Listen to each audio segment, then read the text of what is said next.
നമസ്കാരം. Media 7 good morning Kerala. നമ്മുടെ തിരുവോണത്തിൻ്റെ ഏറ്റവും സ്പെഷ്യൽ ഒരു എപ്പിസോഡിലേക്ക് എല്ലാ മാന്യ പ്രേക്ഷകർക്കും ഹാർദവമായ സ്വാഗതം.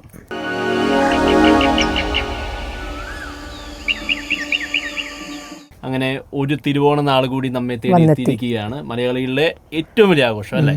മലയാളികളുടെ സ്വന്തം അഭിമാനിക്കാവുന്ന നമ്മുടേതായിട്ട് മാത്രം നമുക്ക് പറയാവുന്ന ഒരു ഓണം, ഒരു ഓണക്കാലം. ഓണത്തിന്റെ പ്രത്യേകത അത് തന്നെയാണ്. പണ്ടാണെങ്കിൽ വിളവെടുപ്പിന്റെ മഹോത്സവമായിരുന്നു ഓണം എന്ന് പറയും. പിന്നീടാണ് അതിനെ ഈ മഹാബലിയുടെ ഈ ഒരു ഐതിഹ്യവുമായിട്ട് കൂട്ടിയിണക്കിയത്. അതും പക്ഷെ നമുക്കൊരു ആഘോഷമായി. മഹാബലി നമ്മളെ കാണാൻ വരും. ഇപ്പൊ നാട്ടിലൊക്കെ ഇറങ്ങി നടന്ന നിറയെ മഹാബലികളാണ്. ഈ വിളവെടുപ്പ് എന്ന് പറഞ്ഞാൽ ശരിക്കും സമ്പൽ സമൃദ്ധിയുടെ സമയമാണല്ലോ ഈ ഓണം എന്ന് പറയുന്നത്. അതെ, അതൊരു ഓർമ്മപ്പെടുത്തലായിട്ട് എനിക്ക് തോന്നുന്നത്. ഒരു രാത്രിക്ക് ശേഷം ഒരു പകൽ, അത് കർക്കിടകം. ഇതിന് ഈ ചിങ്ങത്തിന് മുൻപ് കർക്കിടകമാണല്ലോ. അത് പഞ്ഞമാസമായിട്ടാണ് അറിയപ്പെടുന്നത്. കഷ്ടപ്പാടിന്റെയും ദാരിദ്ര്യത്തിന്റെയും ഒക്കെ ഒരു സമയമാണ് പഞ്ഞമാസം. ചിങ്ങം വരികയാണ് സമ്പൽ സമൃദ്ധിയുമായി, നന്മകളുമായി, സന്തോഷവുമായി. അപ്പോൾ ഈ ഒരു ഓണവും എല്ലാവർക്കും നന്മയും സമൃദ്ധിയും ആയിരിക്കട്ടെ എന്ന് ഞങ്ങൾ പ്രാർത്ഥിക്കുകയാണ്, ആശംസിക്കുകയാണ്. അപ്പോൾ കണ്ടില്ലേ, നാട് മുഴുവൻ ആഘോഷമാണ്. പിന്നെ എല്ലായിടത്തും ആഘോഷമല്ലേ. നമുക്ക് ഓണം എന്ന് പറയുമ്പോൾ നമുക്ക് ശരിക്കും ആ ഒരു മൂഡ് വരണമെങ്കിൽ വെക്കേഷൻ. പിന്നെ അതുമല്ല, കേരളത്തിൽ നിന്ന് പുറത്തു പോയവർ മലയാളികൾ അല്ലെ, ലോകത്തിന്റെ പല ഭാഗങ്ങളിലും ജോലി ചെയ്യുന്നവരുണ്ട്. അവരെവിടെയായാലും ഈ ഒരു സമയം അവരെ കൊണ്ടാവുന്ന രീതിയിൽ അവർ ഓണം സെലിബ്രേറ്റ് ചെയ്യും. ഒരു പൂക്കളൊക്കെ ഇട്ട് ഒരു സദ്യയെങ്കിലും കഴിക്കാതെ. നാട്ടിൽ വരാൻ പറ്റുന്നവർ നാട്ടിലേക്ക് വരാൻ നോക്കുന്നുണ്ട്. പക്ഷെ ചിലർക്കൊക്കെ സാധിക്കാത്തവരുണ്ട്. എൻ്റെ ഒരു എക്സ്പീരിയൻസിൽ, എൻ്റെ ഈ GCCയിലെ ഒരു എക്സ്പീരിയൻസിന് എനിക്ക് തോന്നുന്നത് അവിടെ ഇതിലും വലിയ മാഗ്നിറ്റ്യൂഡാണ് അവര് ഓണം ആഘോഷിക്കുന്നത്. ഇതിനു വേണ്ടി ഇറങ്ങുക. കാരണം കുറച്ച് പേരായിരിക്കുമല്ലോ, അപ്പൊ അത് കുറച്ചും കൂടിയും ഒരു യൂണിറ്റി ഉണ്ടാവും. ആ വർഷം മുഴുവൻ ഓർക്കാവുന്ന രീതിയിൽ ഓണം ആഘോഷിക്കുന്ന ആളുകളെ ഒരുപാട് കണ്ടിട്ടുണ്ട്. അപ്പോ ആഘോഷങ്ങൾ അവർക്ക് മാത്രമല്ല, നമ്മുടെ മീഡിയ 7ന്റെ ഓണ ആഘോഷത്തിലേക്കാണ് ഞങ്ങൾ നിങ്ങളെ ഇനി കൊണ്ടുപോകാൻ പോകുന്നത്. നിങ്ങളെയും ഞങ്ങൾ ക്ഷണിക്കുകയാണ്. അത്തപ്പൂക്കളവും സദ്യയും വിവിധ ഗെയിംസും ഒക്കെ ആയിട്ട് ഒരു അടിപൊളി അതെ. ഈ ക്യാമറയുടെ മുന്നിൽ നിൽക്കുന്നവർ മാത്രമല്ല, ക്യാമറയുടെ പിന്നിൽ നിൽക്കുന്ന അതുല്യ കലാകാരന്മാരും പ്രതിഭകളും നമുക്കുണ്ട്. അതെല്ലാം നിങ്ങളുടെ മുമ്പിലേക്ക്. All media 7 family is coming to you. നമ്മുടെ തിരുവോണ ആഘോഷത്തിലേക്ക് നിങ്ങളെ ഹാർദവമായി ക്ഷണിക്കുകയാണ്. ഞങ്ങളുടെ സന്തോഷത്തിൽ അവരും അല്ലേ നിങ്ങളെയും പങ്കുചേർക്കാൻ ഞങ്ങളെ ക്ഷണിക്കുകയാണ്. നമുക്കപ്പോൾ മീഡിയ 7 ഈ ഓണം കൂടാം.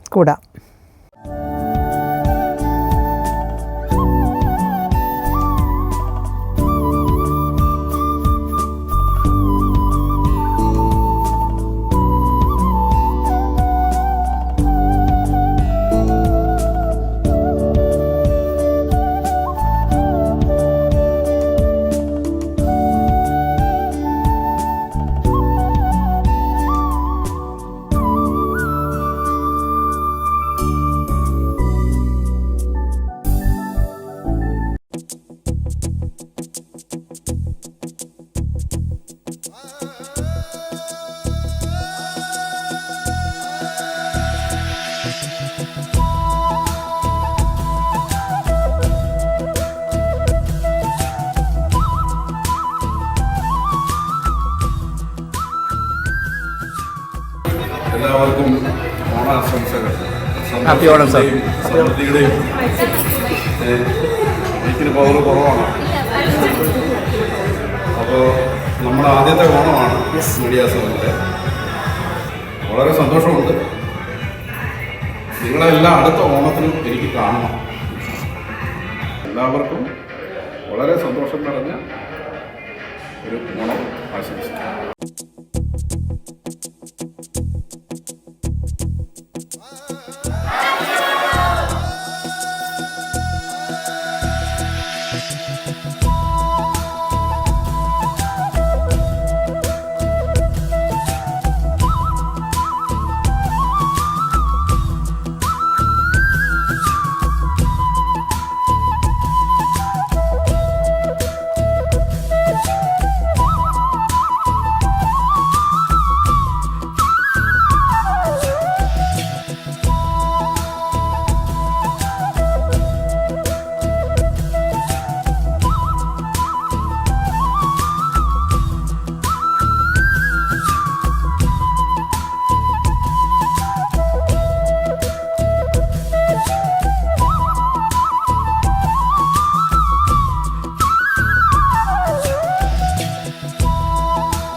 ഇപ്പം നമ്മുടെ ആഘോഷങ്ങളും നമ്മുടെ സെലിബ്രേഷനൊക്കെ കണ്ടു അല്ലേ? അതെ, ഈ തിരക്കുകളുടെ ഇടയ്ക്കും എല്ലാവരുടെ വീടുകളിലും ഓണത്തിൻ്റെ തിരക്കുകളും ബഹളങ്ങളൊക്കെ നടക്കണതിൻ്റെ ഇടയ്ക്ക് ഞങ്ങൾക്കും ഒരു സമയം കിട്ടിയപ്പോൾ ഞങ്ങളൊക്കെ ഒന്ന് ഒത്തുകൂടി ഞങ്ങളും ആഘോഷിച്ചു. ഇതും വീടല്ലേ, ഇതും ഫാമിലി അല്ലേ? പിന്നെ അതെ, നമ്മുടെ ജോലി സ്ഥലം എന്ന് പറയുന്നത് നമ്മുടെ സെക്കൻഡ് ഹോം പോലെ ഹോമാണ് ശരിക്കും. അപ്പൊ അവിടെ നമുക്ക് സെലിബ്രേറ്റ് ചെയ്യാൻ കിട്ടുന്ന ഒരു അവസരം നമ്മൾ പാഴാക്കാൻ പാടില്ല. അതെ, ആ ഒരു അജണ്ട ഉണ്ടായിരുന്നു എല്ലാവർക്കും. കാരണം നിങ്ങൾ കണ്ടല്ലോ, അത് നമ്മളത് വെയിറ്റ് ചെയ്ത് നിൽക്കുകയായിരുന്നു. കാരണം നമ്മൾ പല സ്ഥലത്ത് പോകുമ്പോൾ അവിടെയൊക്കെ സെലിബ്രേഷൻ കാണുന്നു. അപ്പം നമ്മളും നമ്മുടെ ടീമിൽ ഇവിടെ ചെയ്യണം എന്നൊക്കെ നമുക്ക് ആഗ്രഹമൊക്കെ ഉണ്ട്. പക്ഷെ സമയവും സന്ദർഭവും ഒത്തു കിട്ടിയത് ഇപ്പോഴാണ്. പക്ഷെ ഇത് മാത്രമല്ല, നമുക്കൊരു സെലിബ്രിറ്റി ഒരു ഗസ്റ്റ് കൂടി നമുക്ക് വരുന്നുണ്ട്. അവിടെ ചില വിശേഷങ്ങളുമായിട്ട്. ആരാണെന്ന് അറിയാം? നമ്മുടെ സ്വന്തം ഒരു ടെലിവിഷൻ അവതാരകയും ആർട്ടിസ്റ്റും ആക്ട്രസുമായ നമ്മുടെ സ്വന്തം Diana Hameed. Very beautiful Diana Hameed നമ്മോടൊപ്പം ജോയിൻ ചെയ്യുന്നുണ്ട്. അവരുടെ വിശേഷങ്ങളും കുറച്ച് ഫൺ ടോക്കും ഒക്കെ ആയിട്ട് നിങ്ങളുടെ മുമ്പിലേക്ക് ഞങ്ങൾ കൊണ്ടുവരികയാണ്. അപ്പോൾ ഡയാനയുടെ വിശേഷങ്ങൾ നമുക്ക് കാണാം.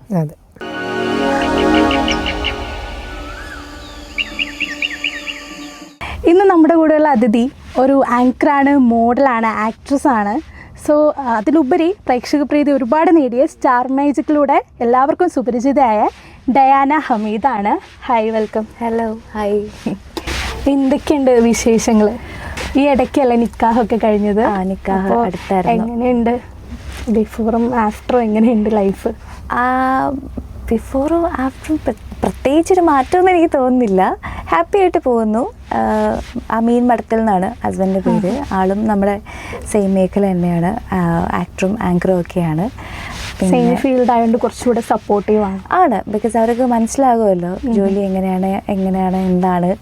പിന്നെ സപ്പോർട്ടീവും കൂടിയാണ്. നമുക്ക് വർക്ക് വിശേഷങ്ങളൊക്കെ ഷെയർ ചെയ്യാനും ഒക്കെ വളരെ എളുപ്പമാണ്. നമുക്ക് അങ്ങോട്ടും ഇങ്ങോട്ടും ഭയങ്കര ക്യൂരിയോസിറ്റി ആയിരിക്കും സംസാരിക്കാനും ഒക്കെ. ആളുടെ സ്ഥലം മലപ്പുറം എടപ്പാളാണ്. ഇപ്പോൾ കറൻ്റ്ലി നമ്മൾ കൊച്ചിയിലുണ്ട് രണ്ടുപേരും. ഞങ്ങളുടെ നിക്കാഹാണ് കഴിഞ്ഞത്. നമുക്കിനി ഒരു ഫംഗ്ഷനും കൂടിയൊക്കെ ഉണ്ട് സെപ്റ്റംബറിൽ. അപ്പോൾ അതും കൂടെ കഴിയുമ്പോഴായിരിക്കും കംപ്ലീറ്റ് ആയിട്ടും കഴിയുക. അപ്പോൾ ഇത്രയും പ്രോഗ്രാംസ്, ടെലിവിഷൻ പ്രോഗ്രാംസിലൂടെയൊക്കെ അല്ലേ ഫസ്റ്റ് വരുന്നത്? അതെ. ലൈക്ക് ഞാൻ ഡിഗ്രി കഴിഞ്ഞ സമയത്ത് ഡിഗ്രി ചെയ്യുന്ന സമയത്ത് ജസ്റ്റ് ഒരു പാർട്ട് ടൈം ഹോബി പോലെ ഞാനിങ്ങനെ ആങ്കർ ചെയ്ത് തുടങ്ങി. ഇപ്പോൾ കൗമുദി ചാനലിലാണ് ആദ്യം സ്റ്റാർട്ട് ചെയ്തത്. അപ്പോൾ പിന്നീട് ശരിയാണ്, മിനി സ്ക്രീനിൽ നിന്നാണ് പിന്നീട് ബിഗ് സ്ക്രീനിലേക്ക് വരുന്നത്. അഭിനയം ആദ്യമായിട്ട് അഭിനയിക്കുന്നത് മൂവി തന്നെയാണ്, സിനിമയിൽ തന്നെയാണ്.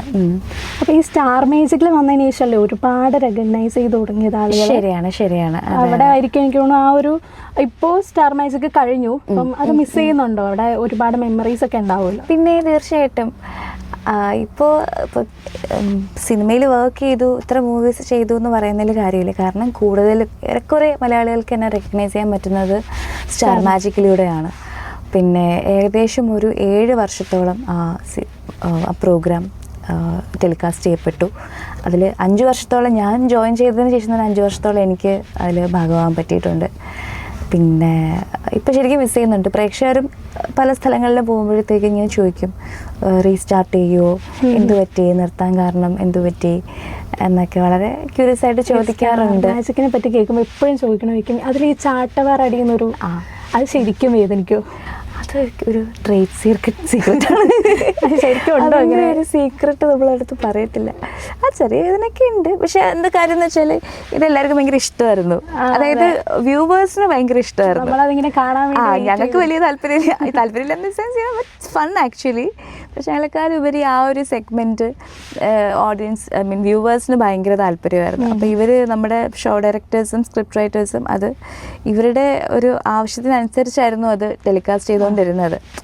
ഇവർ ചോദിക്കുമ്പോൾ ഇവരതിനെക്കുറിച്ചുള്ള സംസാരങ്ങൾ വരുമ്പോഴാണ് ഇത് അതിൻ്റെ ഒരു കണ്ടന്റ് കൂട്ടിക്കൊണ്ടിരുന്നത്. അപ്പോൾ പക്ഷെ ഇത് കാണാൻ നല്ല രസമാണ്. അതെ. അവിടെ ഏറ്റവും കൂടുതൽ ആരായിരിക്കും മിസ് ചെയ്യുന്നത് സ്റ്റാർ മാജിക്? ഈ സ്റ്റാർ മാജിക് ഫ്ലോർ അത് ശരിക്കും ഭയങ്കര നല്ല മെമ്മറീസാണ് കേട്ടോ. ഇപ്പം ആലോചിക്കുമ്പോഴത്തേക്കും ഒരുപാട് കാര്യങ്ങൾ മിസ് ചെയ്യുന്നുണ്ട്. ബേസിക്കലി ആ പ്രോഗ്രാം ഒരു വലിയ ടീം വർക്ക്. ഇപ്പം എല്ലാവരും ടി വിയിലൂടെ കാണുന്ന ഞങ്ങളെയാണെങ്കിൽ കൂടി അതൊരു ഭയങ്കര വലിയൊരു ടീം വർക്കിൻ്റെ ഒരു വിജയമാണ്. അപ്പം നമുക്ക് ആ ഷോയ്ക്ക് പുറമേ വർക്ക് ചെയ്യുന്ന ഒരുപാട് ഡിപ്പാർട്ട്മെൻറ്റ്സ് ഉണ്ട്. അതിലിപ്പം എടുത്തു പറയേണ്ട ഒരു ഡിപ്പാർട്ട്മെൻറ്റാണ് നമ്മുടെ ആർട്ട് ഡിപ്പാർട്ട്മെൻറ്റ്. കാരണം ആ ഷോയിൽ ഇപ്പം 7 വർഷം തുടരെ പ്രദർശനം ചെയ്ത ടെലികാസ്റ്റ് ചെയ്ത ഒരു ഷോയിൽ അതിൽ ഒത്തിരി ഫൺ ഗെയിംസ് വന്നിട്ടുണ്ട്. ഇതിൽ വളരെ ചുരുക്കം ഗെയിംസ് മാത്രമേ റിപ്പീറ്റ് ചെയ്തിട്ടുള്ളൂ. ഇപ്പോൾ ഒന്ന് ചിന്തിച്ച് നോക്കൂ, എത്രയോ 1000 എപ്പിസോഡ്സ് ക്രോസ് ചെയ്തു. ഈ 1000 എപ്പിസോഡ്സിലും പുതുമയുള്ള ഗെയിംസാണ് കൊണ്ടുവന്നിട്ടുള്ളത്. ഈ ഓൺ ഡിമാൻഡ് ഉള്ള കുറച്ച് ഗെയിംസ് മാത്രമാണ് റിപ്പീറ്റേഷൻ വന്നിട്ട്, അതും അഗെയിൻ ഈ പ്രേക്ഷകരുടെ റിക്വസ്റ്റ് പ്രമാണിച്ചാണ് ചെയ്തുകൊണ്ടിരുന്നത്. അപ്പോൾ ഇത്രയും ഇന്നോവേറ്റീവായിട്ട്, ഇത്രയും ക്രിയേറ്റീവായിട്ട് ഗെയിംസിൻ്റെ ഐഡിയാസ് കൊണ്ടുവന്നതും അത് ഈ പറഞ്ഞ പോലെ അതിൻ്റെ പ്രോപ്പർട്ടീസും കാര്യങ്ങളും എല്ലാം എക്സിക്യൂട്ട് ചെയ്ത് ഞങ്ങൾക്കൊരു അടിപൊളി ആർട്ട് ടീം ഉണ്ടായിരുന്നു. ഓക്കെ, സോ ഞങ്ങളതിൽ ഭയങ്കര കമ്പനി ആയിട്ട് കാസ്റ്റ് ആൻഡ് ക്രൂ, ആർട്ടിസ്റ്റുകളും ക്രൂ ഒക്കെ ഞങ്ങൾക്ക് എല്ലാവരും മൊത്തത്തിലാണൊരു ഫാമിലി ആയിട്ട് ഫീൽ ചെയ്യുന്നത്. എന്നെയൊക്കെ സംബന്ധിച്ച് എനിക്കൊരു സ്കിറ്റ് ചെയ്യാൻ, ഡാൻസ് ചെയ്യാൻ, പല ക്യാരക്ടേഴ്സായിട്ട് വരാൻ, അപ്പം പിന്നെ ഞങ്ങളുടെ കൂടെ തന്നെയുള്ള ഇപ്പോൾ തങ്കജൻ ചേട്ടൻ, ബിനു ചേട്ടൻ, നോബി ചേട്ടൻ, അസീസൊക്കെ ഉണ്ടായിരുന്നു, സുധി ചേട്ടൻ ഉണ്ടായിരുന്നു. ഇവരെയൊക്കെ ഓരോ പല പല വേഷപ്പകർച്ചകളിലൂടെ നമുക്ക് കാണാൻ സാധിച്ചിട്ടുണ്ട്. ഒരുപാട് സ്കിറ്റ്സ് എല്ലാവരും ക്യാരക്ടർ എൻട്രീസ് ഒക്കെ വെച്ചിട്ട് ചെയ്തിട്ടുണ്ട്. അപ്പം നമ്മുടെ മേക്കപ്പ് ആൻഡ് കോസ്റ്റ്യൂം ടീം, അതെ, പിന്നെ ഡയറക്ഷൻ ടീമുണ്ട്. നമുക്ക് സ്ക്രിപ്റ്റ് കൈകാര്യം ചെയ്തിരുന്ന അഖിൽ കവലിയൂർ, ഇതൻ ആർട്ടിസ്റ്റ്, മുരളി ചേട്ടൻ, മധു കലാഭവൻ, പിന്നെ ഞങ്ങൾ ഷോ ഡയറക്ടർ അനൂപേട്ടൻ, ദെൻ അസിസ്റ്റൻറ്റ് ഡയറക്ടേഴ്സ്. സോ ഇവരുടെ ഒരു വലിയ കൂട്ടായ്മയുടെ ഒരു വലിയ സക്സസ് ആണ്. അപ്പോൾ പ്രേക്ഷകർ കാണുന്നത് ഞങ്ങളെയാണ്. അപ്പോൾ ഇവരെല്ലാം ഞങ്ങൾ മിസ് ചെയ്യുന്നുണ്ട്. ഞങ്ങൾ അതായത് രാവിലെ ഒരു 6 o'clock ഞങ്ങൾക്ക് എല്ലാവർക്കും കോൾ ടൈം. ഞങ്ങൾക്ക് ഇവിടെ കൊച്ചി സിറ്റിയിൽ നിന്ന് ഞങ്ങളുടെ സ്റ്റുഡിയോ വന്നിട്ട് മണിയടാണ്, അങ്ങോട്ടേക്ക് പോകുന്നൊരു യാത്ര. പിന്നെ അവിടെ ചെന്നിട്ട് എല്ലാവരും ഭയങ്കര ടൈം ടേബിൾ പോലെയാണ്. എല്ലാവരും പോകുന്നു, റെഡിയാവുന്നു, ഫുഡ് കഴിക്കുന്നു. അന്നന്ന് രാവിലത്തെ കണ്ടൻറ്റ് എന്താണ് എടുക്കുന്നത്, സ്കിറ്റാണോ നോർമൽ എപ്പിസോഡാണോ, അതിനുവേണ്ടി എല്ലാവരും കൂടെ ഒരുമിച്ച് ഇങ്ങനെ മേക്കപ്പ് റൂമിൽ റെഡിയാകും. നമ്മൾ ക്യാമ്പിൽ കാണുമ്പോൾ അത്രയും ആക്റ്റീവും ഭയങ്കര കോമഡിയൊക്കെയാണ് രസമാണ് എല്ലാവരും. ഇപ്പം ഓൺ സ്ക്രീനിൽ ഇപ്പോൾ ഈ പറഞ്ഞ പോലെ തമാശകൾ നമ്മൾ അങ്ങോട്ടും ഇങ്ങോട്ടും കളിയാക്കുന്നു, തമാശകൾ പറയുന്നു. അത്രയധികം സ്വാതന്ത്ര്യം ഉള്ളതുകൊണ്ടാണ് അങ്ങനെ പറയുന്നത്. ഓഫ് സ്ക്രീൻ ആണെങ്കിലും എൻ്റെ ഒരു അനുഭവത്തിൽ ആരെയും അങ്ങോട്ടും ഇങ്ങോട്ടും ഹേർട്ട് ചെയ്തിട്ടുള്ള, എല്ലാവരും ഇപ്പോഴും ഭയങ്കര ഹെൽത്തി ഫ്രണ്ട്ലി വൈബാണ്, ഭയങ്കര നല്ല റിലേഷൻഷിപ്പാണ്. ആർക്കും അങ്ങോട്ടും ഇങ്ങോട്ടും ഹേർട്ട് ഫീലിങ്സ് ഒന്നും ഇല്ല, അങ്ങനെയാണ് എൻ്റെ വിശ്വാസം. ഹേർട്ട് ഫീലിങ്സ് ഒന്നും ഇല്ല, പുറത്തും അകത്തും ഒക്കെ തമാശയായിരുന്നു. ഞങ്ങൾ ഈ റുട്ടീനൊക്കെ ഭയങ്കരമായിട്ട് മിസ് ചെയ്യും, എല്ലാവരും മിസ് ചെയ്യും. പിന്നെ ഞങ്ങൾക്ക് എല്ലാവർക്കും ഒരു കുറച്ച് നാൾക്ക് ശേഷം കാണാനും വിശേഷങ്ങൾ അങ്ങോട്ടും ഇങ്ങോട്ടും ഷെയർ ചെയ്യാനും ഓപ്പൺ അപ്പ് ചെയ്യാനും ഒക്കെ ഉള്ളൊരു വലിയ ഒരു ടൈമായിരുന്നു സ്റ്റാർ മാജിക്.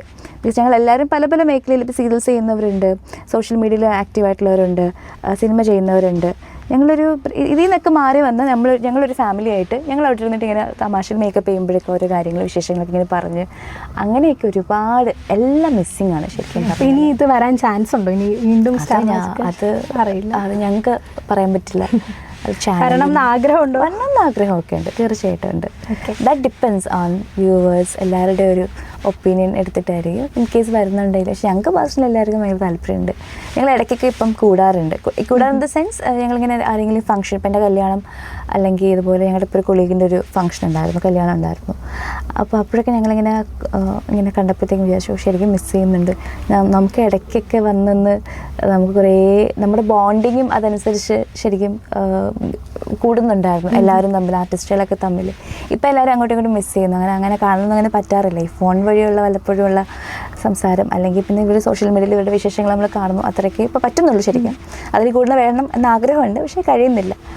അപ്പോൾ ഒന്ന് ജസ്റ്റ് കൂടാനൊക്കെയുള്ള ഒരു നല്ലൊരു സമയമായിരുന്നു. അതെ അതെ. മനോരമ മാക്സ് ഒറിജിനൽസിന്റെ സോൾ സ്റ്റോറീസ് ഞാനും കണ്ടിരുന്നു.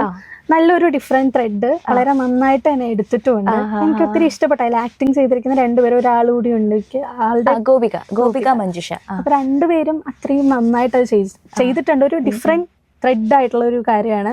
അങ്ങനെ ഒരു സാധനം ചെയ്തപ്പോൾ എന്താണ് ഫീൽ ചെയ്തതെന്ന് വെച്ചാൽ അവർ ക്യാരക്ടറൊക്കെ എടുക്കുമ്പോൾ ഒരു ടെൻഷൻ വരില്ല? അതെ അതെ അതെ. അതായത് ഇതിൻ്റെ പ്രൊഡക്ഷൻ ടീം, എൻ്റെ പ്രൊഡക്ഷൻ ടീമോട് ഞാൻ മുൻപ് വർക്ക് ചെയ്തിട്ടുണ്ട്. അപ്പോൾ ആദ്യം തന്നെ പ്രോജക്റ്റ് വരുമ്പോൾ ഇങ്ങനെ എന്നോട് പറഞ്ഞിരുന്നു മനോരമ മാക്സിൻ്റെ ഓൺ പ്രൊഡക്ഷനാണ്, പിന്നെ ഇതുപോലെ അത്യാവശ്യം നല്ല കാസ്റ്റാണ്. ഇപ്പം നമ്മളൊരു 5 സ്റ്റോറീസാണ്. 5 സ്റ്റോറീസിൽ അത്യാവശ്യം നല്ല കാസ്റ്റാണ്. അല്ല, ഒന്ന് സുഹാസിനി മാഡം ഉണ്ട്, രഞ്ജി പണിക്കറുണ്ട്, അങ്ങനെ പിന്നെ 5 കുഞ്ഞു കഥകളാണ്, വുമൻ സെൻട്രിക് ആയിട്ടുള്ള കഥകളാണ്. ഇതിൽ ഞങ്ങളുടെ നീരിൽ വീഴും പൂക്കൾ എന്നുള്ള സ്റ്റോറി കുറച്ചൊന്ന് ഡിഫറെൻ്റ് ആയിട്ട് നിൽക്കുന്നുണ്ട്. അപ്പോൾ അരുന്ധതി എന്നാണ് ക്യാരക്ടറിൻ്റെ പേര്. അപ്പോൾ എന്നിട്ട് ടെൻഷൻ ഉണ്ടായിരുന്നു എന്ന് ചോദിച്ചാൽ ഓഫ് കോഴ്സ് ടെൻഷൻ ഉണ്ടായിരുന്നു എനിക്ക്.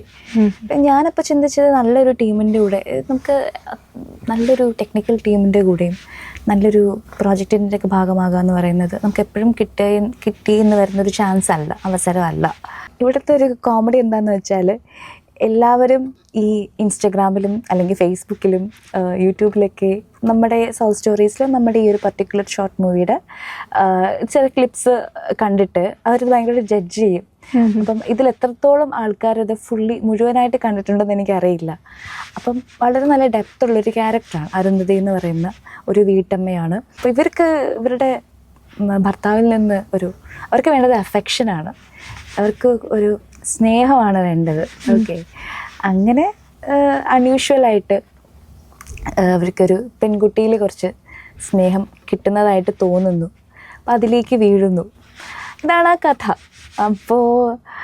അപ്പോൾ ശരിക്കും ഞങ്ങൾ ഏറ്റവും ലാസ്റ്റാണ് ഇതൊരു ലവ് മേക്കിംഗ് സീനുണ്ട്. അപ്പം ടുവേർഡ്സ് ദി ക്ലൈമാക്സ് ആണ് ഒരു സീനുള്ളത്. Very short actually. പക്ഷെ അത്രയും നല്ല ഇൻറ്റൻസ് ആയിട്ടൊരു സീനായിരിക്കണം. അവർക്ക് എത്രത്തോളം സ്നേഹമുണ്ട് അല്ലെങ്കിൽ എത്രത്തോളം ഇതുണ്ടെന്നുള്ളത് ആ സീനിലൂടെ പ്രകടമാകണം. അപ്പം ഞങ്ങളത് ഷൂട്ട് ചെയ്യുന്നത് ഏറ്റവും ലാസ്റ്റ്. അപ്പം നമ്മുടെ ഡയറക്ടർ സാറ് റാപ്പ് വിളിക്കുന്നത് അത് ഷൂട്ട് ചെയ്ത് കഴിഞ്ഞപ്പോഴാണ് റാപ്പ് വിളിക്കുന്നത്. അപ്പോൾ എനിക്ക് എത്ര ദിവസം ഉണ്ടായിരുന്നു, 5, 6 or 7 days ആയിരുന്നു ഷൂട്ട്. അപ്പോൾ ആദ്യം നേരം ഒരു പ്രശ്നമില്ല, എല്ലാം ഷൂട്ട് ചെയ്ത് നല്ല ജോളിയായിട്ട് ഇങ്ങനെ പോയിട്ട് ഏറ്റവും ലാസ്റ്റ് ഇത് ഷൂട്ട് ചെയ്യാനായിട്ട് വന്നപ്പോഴത്തേക്കും ഞങ്ങൾ രണ്ടുപേരും ടെൻസ്ഡായി. ബിക്കോസ് എൻ്റെ വെരി ഫസ്റ്റ് ടൈമാണ്. ഗോപിക്ക് അതിന് മുൻപ് എന്തോ സാധനം ചെയ്തിട്ടുണ്ടെന്ന് തോന്നുന്നു, പറഞ്ഞിട്ടുണ്ടായിരുന്നു. But still we were very much inhibited, very much ഡിഫിഡൻറ്റ്.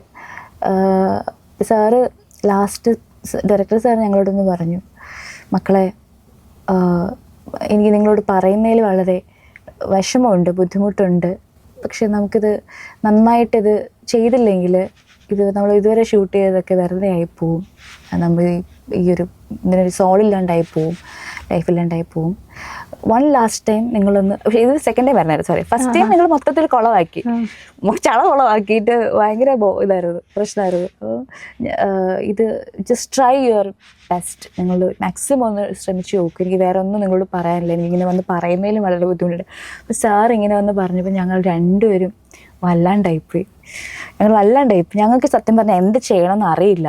അതായത് ഞങ്ങൾക്ക് ബേസിക്കലി നമുക്ക് രണ്ടുപേർക്കും ഒരു ഇൻഹിബിഷൻ ഉണ്ട്. അപ്പോൾ യു അണ്ടർസ്റ്റാൻഡ് ദാറ്റ് റൈറ്റ്? അപ്പോൾ എന്നിട്ട് ഫൈനലി ഞങ്ങളെ നോക്കിയിട്ട് പറഞ്ഞു, ഓക്കെ ശരി. ഞാനും പുള്ളിക്കാരോട് പറഞ്ഞു, ഡോണ്ട് ഫീൽ എനിത്തിങ് എൽസ്, നമ്മളിത് ഇതിനു വേണ്ടി ചെയ്യുന്നതാണ്, നമുക്ക് നമ്മുടെ ബെസ്റ്റ് നമുക്ക് പെർഫോം ചെയ്യാം, let's see. We went for a second time and that's it. Okay take okay. അതെ, അത് നല്ല ഭംഗിയായിരുന്നു അത് കാണാനൊക്കെ. നമുക്ക് ഞാൻ ഈ പറഞ്ഞ പോലെ ചില കട്ട്സ് ഈ ആവശ്യമില്ലാതെ ഇങ്ങനെ ആ ഒരു ഇന്റർപ്രറ്റ് ചെയ്യുന്നത് വേറെ രീതിയിലാകും, നമ്മളെ ജഡ്ജ് ചെയ്യും. ചിലരുടെ അഭിപ്രായം, ചിലരുടെ കമൻസ്, ദേ തിങ്ക് ദാറ്റ് ഞാൻ കൂടുതലും ചെയ്തിട്ടുള്ള ഇങ്ങനത്തെ ക്യാരക്ടേഴ്സാണെന്ന് വിചാരിച്ചത്. പക്ഷേ അല്ല, ഞാൻ എൻ്റെ കരിയറിൻ്റെ തുടക്കം മുതൽ എടുക്കുവാണെങ്കിൽ ഡിഫറെൻറ്റ് ക്യാരക്ടേഴ്സ് ചെയ്തിട്ടുണ്ട്. ഇത്തരം കാര്യങ്ങളായിരിക്കും ഇങ്ങനെ എല്ലാവരുടെയും ശ്രദ്ധയിൽ വരുന്നത് ഇതായതുകൊണ്ട് മാത്രമാണ് അവരെന്നെ അങ്ങനെ ജഡ്ജ് ചെയ്യുന്നത്. പക്ഷെ ഞാൻ മുമ്പ് ടീച്ചറായിട്ടും ഡോക്ടറായിട്ടും ജേർണലിസ്റ്റായിട്ടും, ഇപ്പം ശരണ്യയുടെ സെയിം ക്യാരക്ടർ ഞാൻ ചെയ്തിട്ടുണ്ട്, യുവം അമ്മയായിട്ടും ഫ്രണ്ടായിട്ടും കോളേജ് സ്റ്റുഡൻ്റായിട്ടും എല്ലാം വർക്ക് ചെയ്ത്, ഈവൻ ഷോർട്ട് മൂവീസിലൊക്കെ വെവ്വേറെ ചെയ്തിട്ടുണ്ട്. പക്ഷേ ആൾക്കാരുടെ ശ്രദ്ധ ഇതിലേക്ക് പോകുന്ന കാരണം ദേ ജസ്റ്റ് ഒരു സെക്കൻഡ് വരുന്ന ഒരു ഷോർട്ട് കണ്ടിട്ടായിരിക്കും വിലയിരുത്തുന്നത്. പക്ഷെ അത് ഫുള്ള് കാണുമ്പോൾ അത്രയും നല്ലൊരു കോണ്ടന്റാണ്. അതെ അതെ, നല്ല കഥയാണ് ആക്ച്വലി അത്. ഇത് കണ്ടിട്ട് ഇത് ഇറങ്ങിയ സമയത്ത് എനിക്ക് തോന്നുന്നു എനിക്ക് ഒരുപാട് മെസ്സേജസ് ഇൻസ്റ്റഗ്രാമിൽ വന്നു ഫ്രം വിമൻ, ഒരുപാട് മെസ്സേജസ് ഇങ്ങനെ വന്നു. സോ കുറേ എനിക്കറിയില്ല, ഇത് പലരെയും ഇത് സ്പർശിച്ചിട്ടുണ്ട്. സത്യം പറഞ്ഞാൽ പലരും പുറത്ത് പറയാനൊക്കെ ഒന്ന് മടിച്ചു നിൽക്കുന്ന ഒരു വിഷയമൊക്കെ ആണെന്ന് തോന്നുന്നു. ഷുവർ. അതെ, അങ്ങനെ അങ്ങനെ പിന്നെ ചോദിക്കാനുള്ളത് ഇപ്പോൾ ഒരു ഫസ്റ്റ് ആങ്കറിങ്ങും കാര്യങ്ങളൊക്കെ ചെയ്തിട്ടാണ് പിന്നീട് ആക്ടിങ്ങിലോട്ട് വന്നത്. അതെ അതെ. ഇപ്പോൾ ഇതിലേക്ക് വരാൻ എങ്ങനെ എത്തിപ്പെട്ടതെന്ന് ഒരു വഴി ഞാൻ ഉണ്ടാവും പറയാം. ഫസ്റ്റ്? അതായത് ഞാൻ ഡിഗ്രിക്ക് പഠിക്കുന്ന സമയത്താണ് കൗമുദി ടി വിയിൽ ആദ്യമായിട്ട് ലോഞ്ച് ചെയ്യുന്നത്.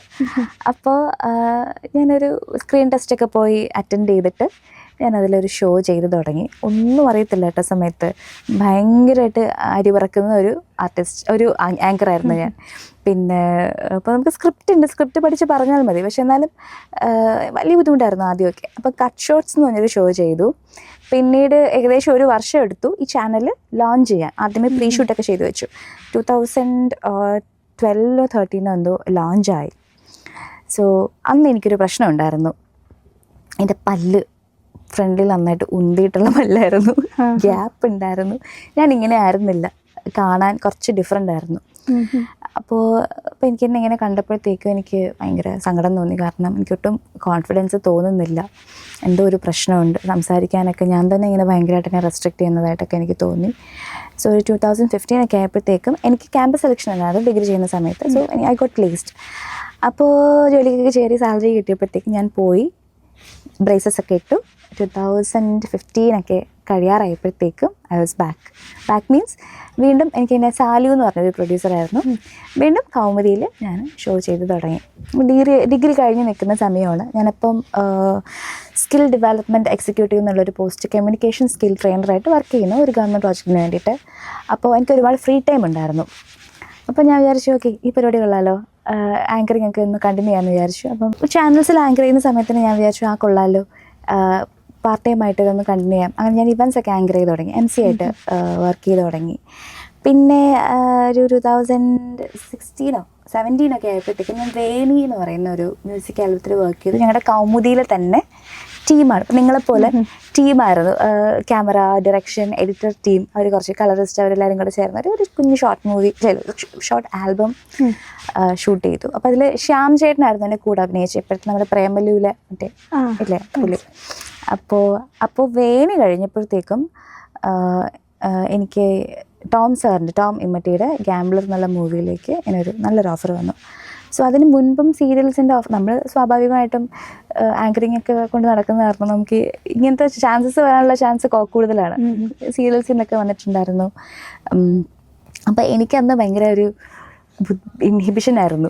ഈ അഭിനയിക്കാൻ പോകണോ വേണോ അറിയത്തില്ല, നമുക്ക് ഒട്ടും പരിചയമില്ലാത്തൊരു ഫീൽഡാണ്. അപ്പം ചാനൽ വർക്ക് ചെയ്ത് തുടങ്ങിയപ്പോഴത്തേക്കും നമുക്ക് ചാനൽ എന്താണെന്നുള്ളത് അറിയാം. How to work in that place. ആ വർക്ക് പ്ലേസിൽ വർക്ക് ചെയ്യുന്നത് എങ്ങനെയാണെന്നുള്ളത് നമുക്കറിയാം. പക്ഷേ സിനിമ നമുക്കറിയില്ല.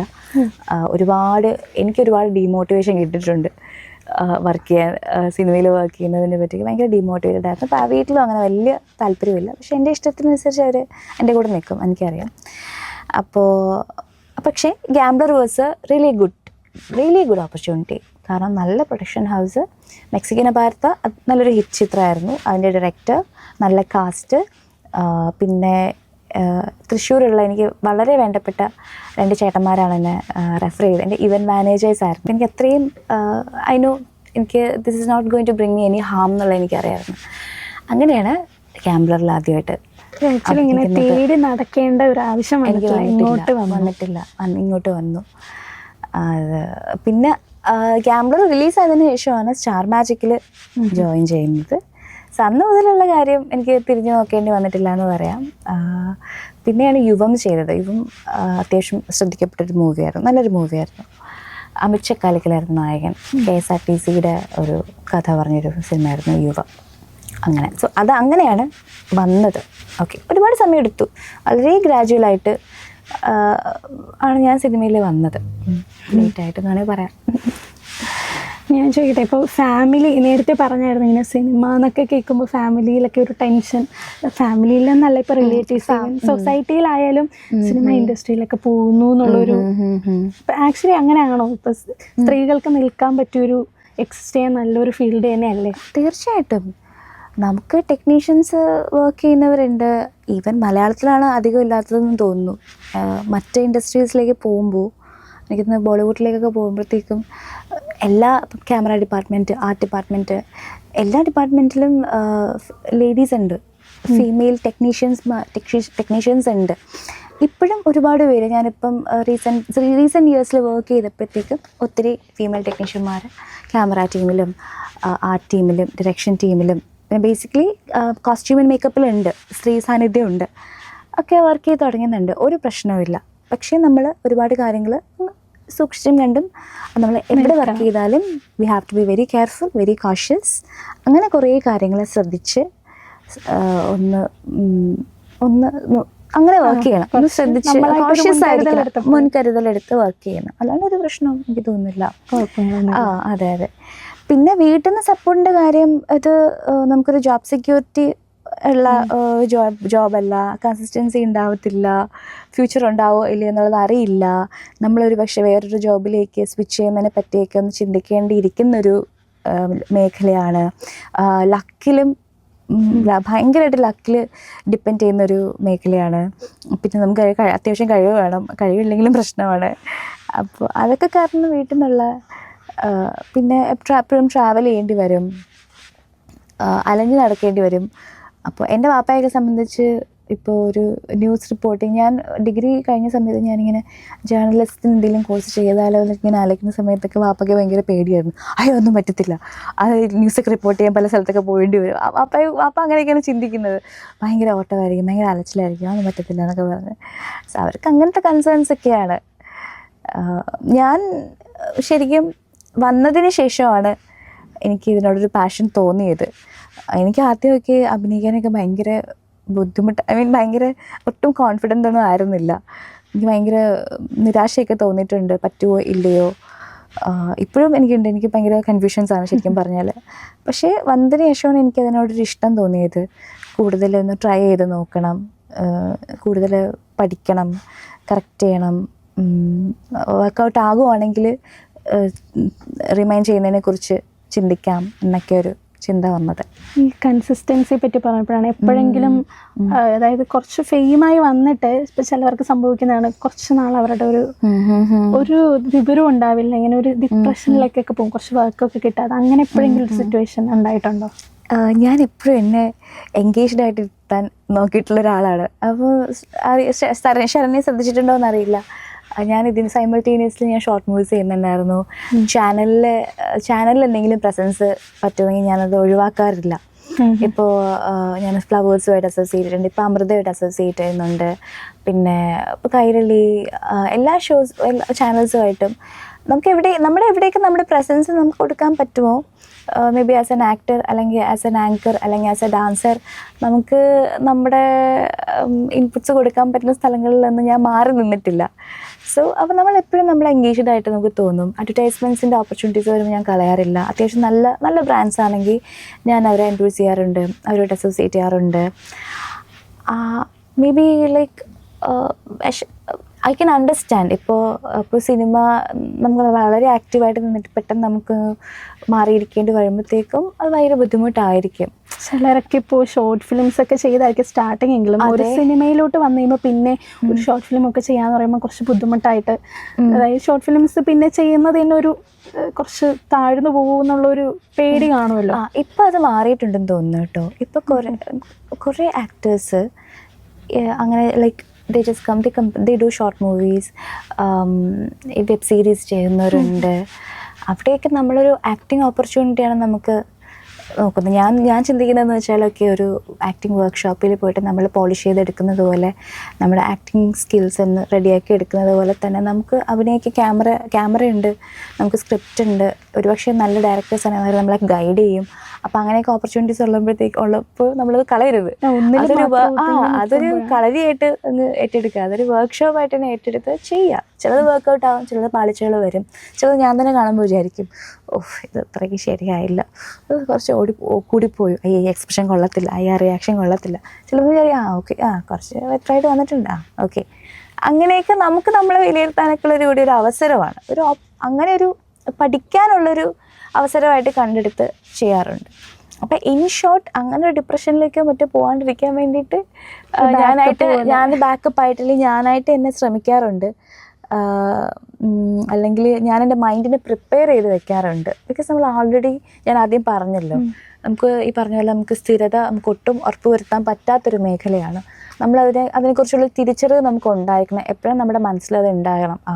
നാളെ ഒരു പക്ഷേ നമുക്ക് വേറെ ഒന്നിലേക്ക് തിരിയേണ്ടി വരുമായിരിക്കാം.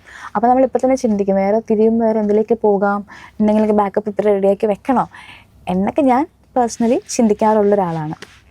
ഇപ്പോൾ സിനിമയും സീരിയലും അല്ലേ, അല്ല ഏതായിരിക്കും കുറച്ചും കൂടെ ഇഷ്ടം? അല്ലെങ്കിൽ സീരിയൽസും ചെയ്തിട്ടുണ്ട്, സിനിമയും ചെയ്തിട്ടുണ്ട്. അതെ അതെ അതെ അതെ അതെ സിനിമയാണ് വർക്ക് ചെയ്യാൻ കുറച്ചും കൂടെ എളുപ്പം.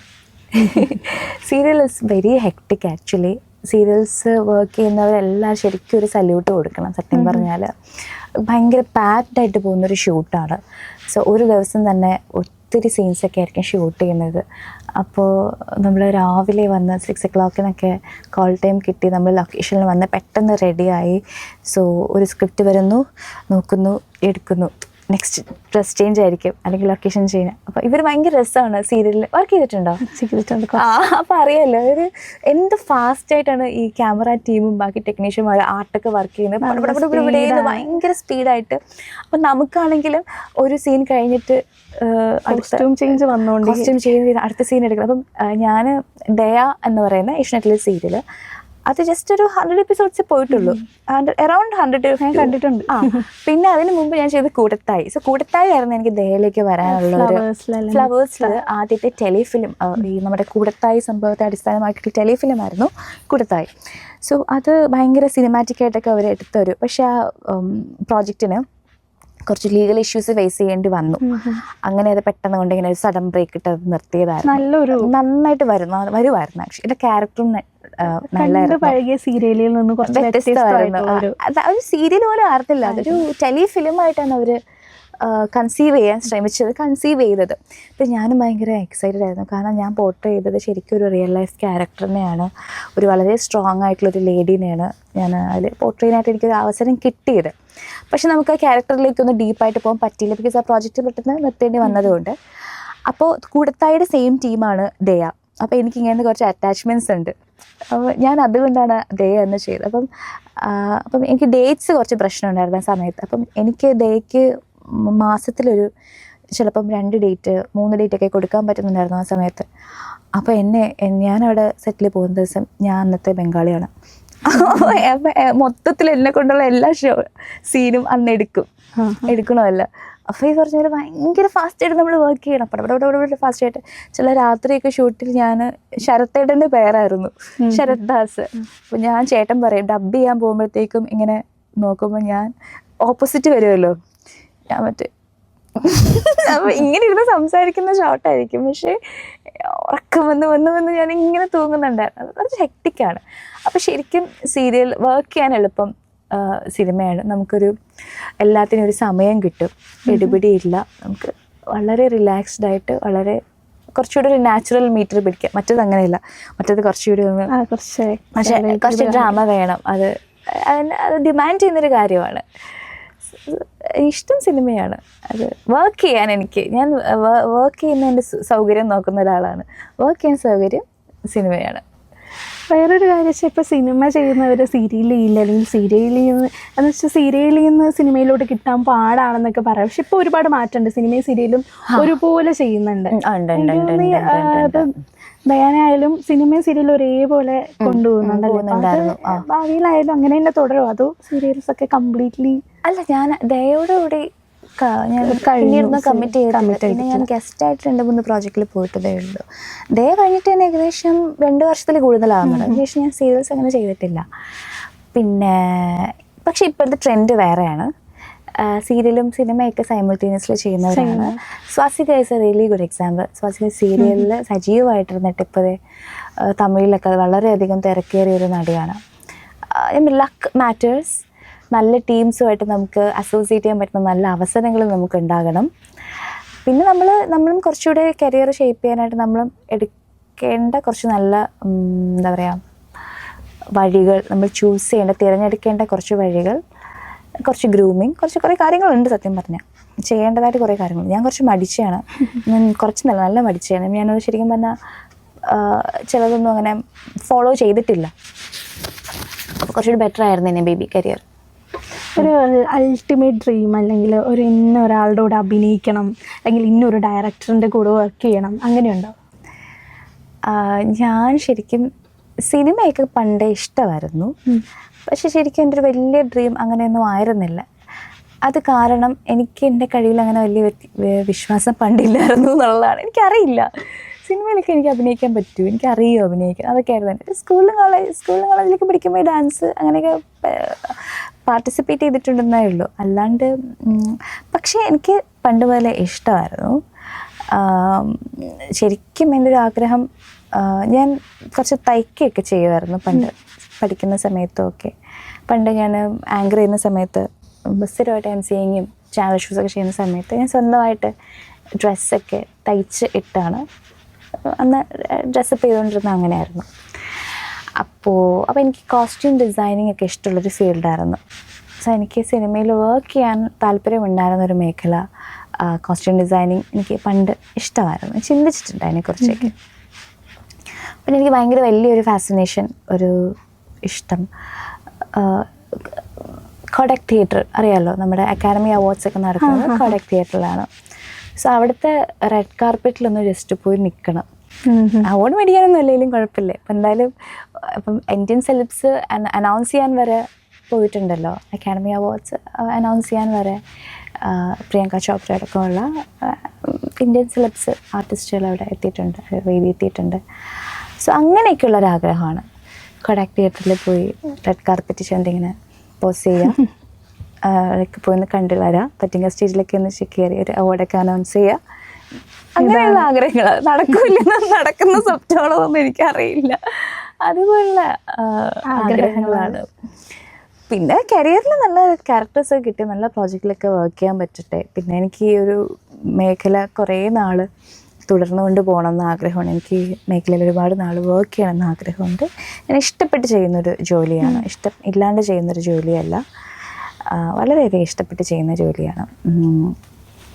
അതുകൊണ്ട് എനിക്കിതിൽ കുറച്ച് നെഗറ്റീവ് കമൻസ് ഒക്കെ ഉണ്ടാവുമല്ലോ, വിമർശനം എല്ലാവർക്കും ഉണ്ടെന്നാണ് എനിക്ക് തോന്നുന്നത്. എല്ലാവർക്കും ഉണ്ട്, ലെജൻസിന് വരെ ഉണ്ട് നെഗറ്റീവ് കമൻസ്. അതൊക്കെ എങ്ങനെയാണ് ഇപ്പോൾ ചിരിച്ചെടുക്കുമോ അതോ ബാധിക്കുമോ? അതൊക്കെ നമുക്കത് ചിരിച്ചെടുക്കാനല്ലാണ്ട് വേറെ ഓപ്ഷൻ ഇല്ല.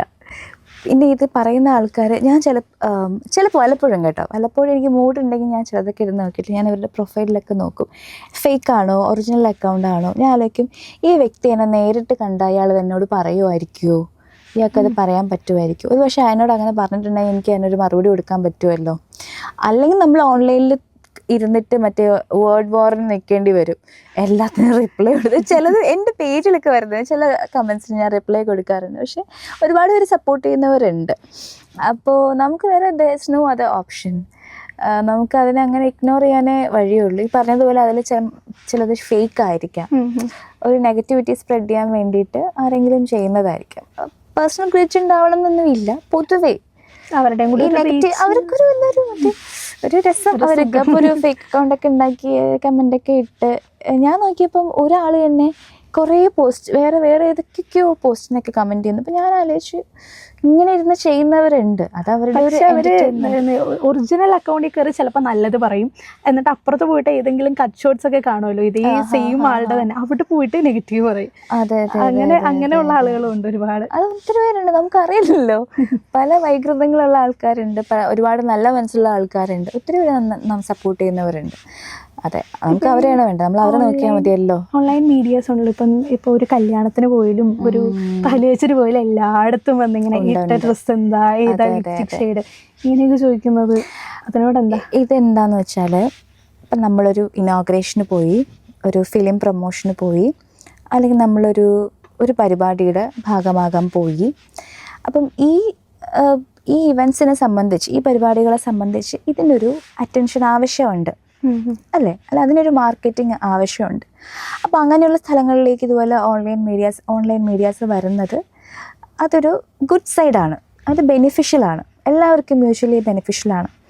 ഇപ്പോൾ നമ്മളെ ആൾക്കാർ ആ വീഡിയോസിലൂടെ കാണുന്നു, so they will get reminded of us അല്ലേ, നമ്മൾ ആ പരിപാടിയുടെ ഭാഗമായി എന്നൊരു പ്രൊമോഷൻ ആ പ്രോഗ്രാമിന് കിട്ടും.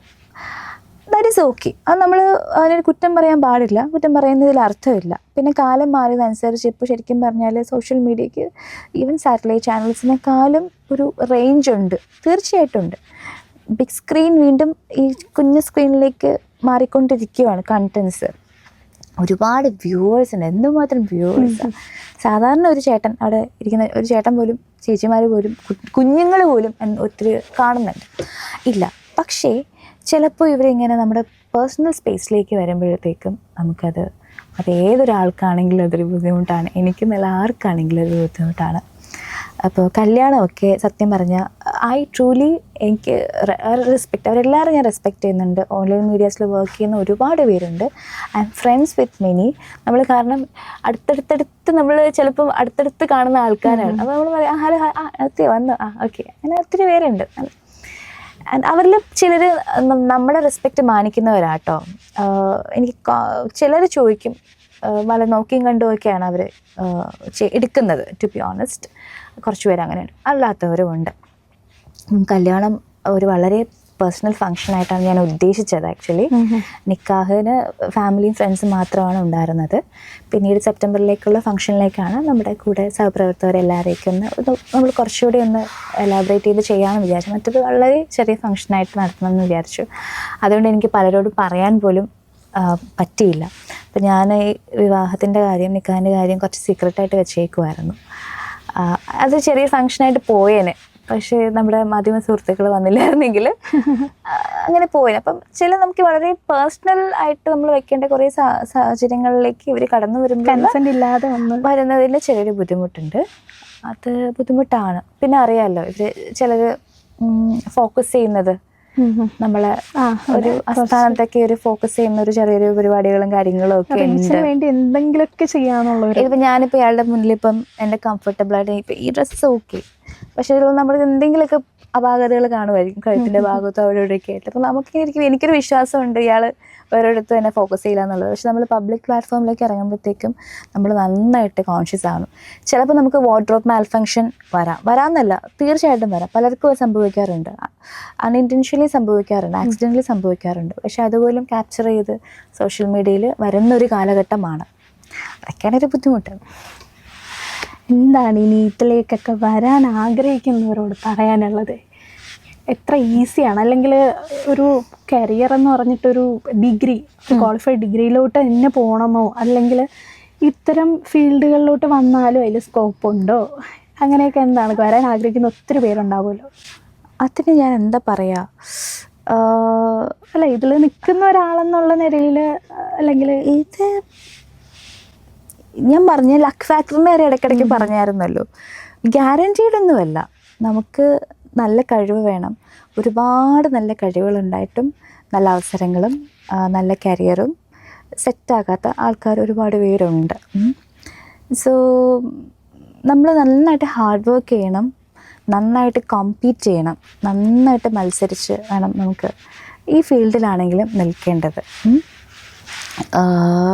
പിന്നെ ഇപ്പോഴത്തെ സോഷ്യൽ മീഡിയയെ അല്ലെങ്കിൽ സോഷ്യൽ മീഡിയയുടെ സാധ്യതകൾ ഉപയോഗിക്കുന്ന ഒരുപാട് ലൈക്ക് യൂട്യൂബേഴ്സോ അല്ലെങ്കിൽ സോഷ്യൽ മീഡിയ ഇൻഫ്ലുവൻസേഴ്സ് ഉണ്ട്.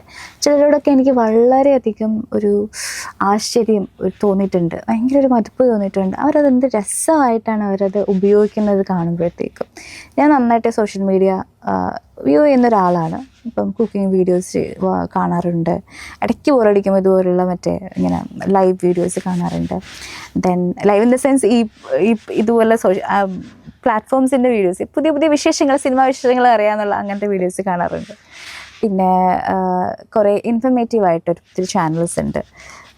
ചരിത്രം, സംഭവ വികാസങ്ങൾ, കേസസ്, സ്റ്റോറീസ്, ഇതൊക്കെ നറേറ്റ് ചെയ്യുന്ന ഒത്തിരി നല്ല ചാനൽസ് ഉണ്ട്. ജൂലിയസ് മാനുവലുണ്ട്, ബാബു രാമചന്ദ്രൻ്റെ ചാനലുണ്ട്, അങ്ങനെ ഒത്തിരി നല്ല നല്ല അലെക്സ്പ്ലെയിൻ എന്നൊരു ചാനൽ, ഇതൊക്കെ കാണുന്നതാണ്. അപ്പോൾ ഇവരൊക്കെ ഈ സോഷ്യൽ മീഡിയ പ്ലാറ്റ്ഫോംസിനെ ഉപയോഗിക്കുന്നത്. അത് മാത്രമല്ല, ഒത്തിരി എന്താ പറയുക, ഈ ക്യൂഡോസ് മീഡിയ എന്ന് പറഞ്ഞ ക്യൂഡോസ് മീഡിയയിലെ ആക്ടേഴ്സാണ് ഇപ്പം ഡിറ്റക്റ്റീവ് ഉജ്വല എന്നുള്ള മൂവിയിലേക്ക് വന്നത്. സോ അവർ സോഷ്യൽ മീഡിയ ഉപയോഗിച്ച് സിനിമയിലേക്ക് വന്നിരിക്കുകയാണ്. ആൻഡ് ഇവരുടെ കണ്ടൻസ് ഒക്കെ ഭയങ്കര രസമാണ് കാണാൻ. അങ്ങനെ ഒത്തിരി കണ്ടൻസ് എടുക്കുന്ന ഒത്തിരി പേരുണ്ട്, ഫാമിലീസ് ഉണ്ട്. So I truly respect dum. അപ്പോൾ ഇങ്ങനെയുള്ളവരൊന്നും ഒരിക്കലും പ്രതീക്ഷ വിടരുത്. നിങ്ങളിപ്പോൾ എന്താ ചെയ്യുന്നത് അത് ഏറ്റവും മനോഹരമായിട്ട് ഏറ്റവും ഗംഭീരമായിട്ട് കണ്ടിന്യൂ ചെയ്യൂ. സിനിമയാണ് അൾട്ടിമേറ്റ് ആഗ്രഹമെങ്കിൽ സിനിമയിലേക്ക് എത്തുന്ന കാര്യം ബുദ്ധിമുട്ടുള്ളൊരു കാര്യമൊന്നുമല്ല. നടക്കും, എന്നാണെങ്കിലും നടക്കും. പ്രതീക്ഷ കൈവിടാണ്ട് വരാം. ആർക്ക് വേണമെങ്കിലും വന്ന് വഹിക്കുക, ഒരു പ്രശ്നവുമില്ല. നമ്മൾ വേറെ ഏത് ജോലി ചെയ്യുമ്പോഴും നമ്മൾ ശ്രദ്ധിക്കേണ്ട കാര്യങ്ങളാണ് ഇവിടെ ശ്രദ്ധിച്ചാൽ മതി. സ്ത്രീകൾക്കും പ്രശ്നങ്ങളൊന്നുമായിട്ട് എനിക്ക് തോന്നുന്നില്ല. നമ്മൾ സൂക്ഷിക്കണം, അതിപ്പോൾ എന്താണെങ്കിലും സൂക്ഷിക്കണം. അപ്പോൾ ഇത്രയും നേരം നമ്മുടെ ഇവിടെ ടൈം സ്പെൻഡ് ചെയ്ത് ഡയാനയ്ക്ക് ഒരുപാട് താങ്ക്സ്. പിന്നെ എന്തായാലും എല്ലാ ആഗ്രഹങ്ങളും ഫ്യൂച്ചറിലേക്ക് എല്ലാ best wishes. Thank you so much. Thank U.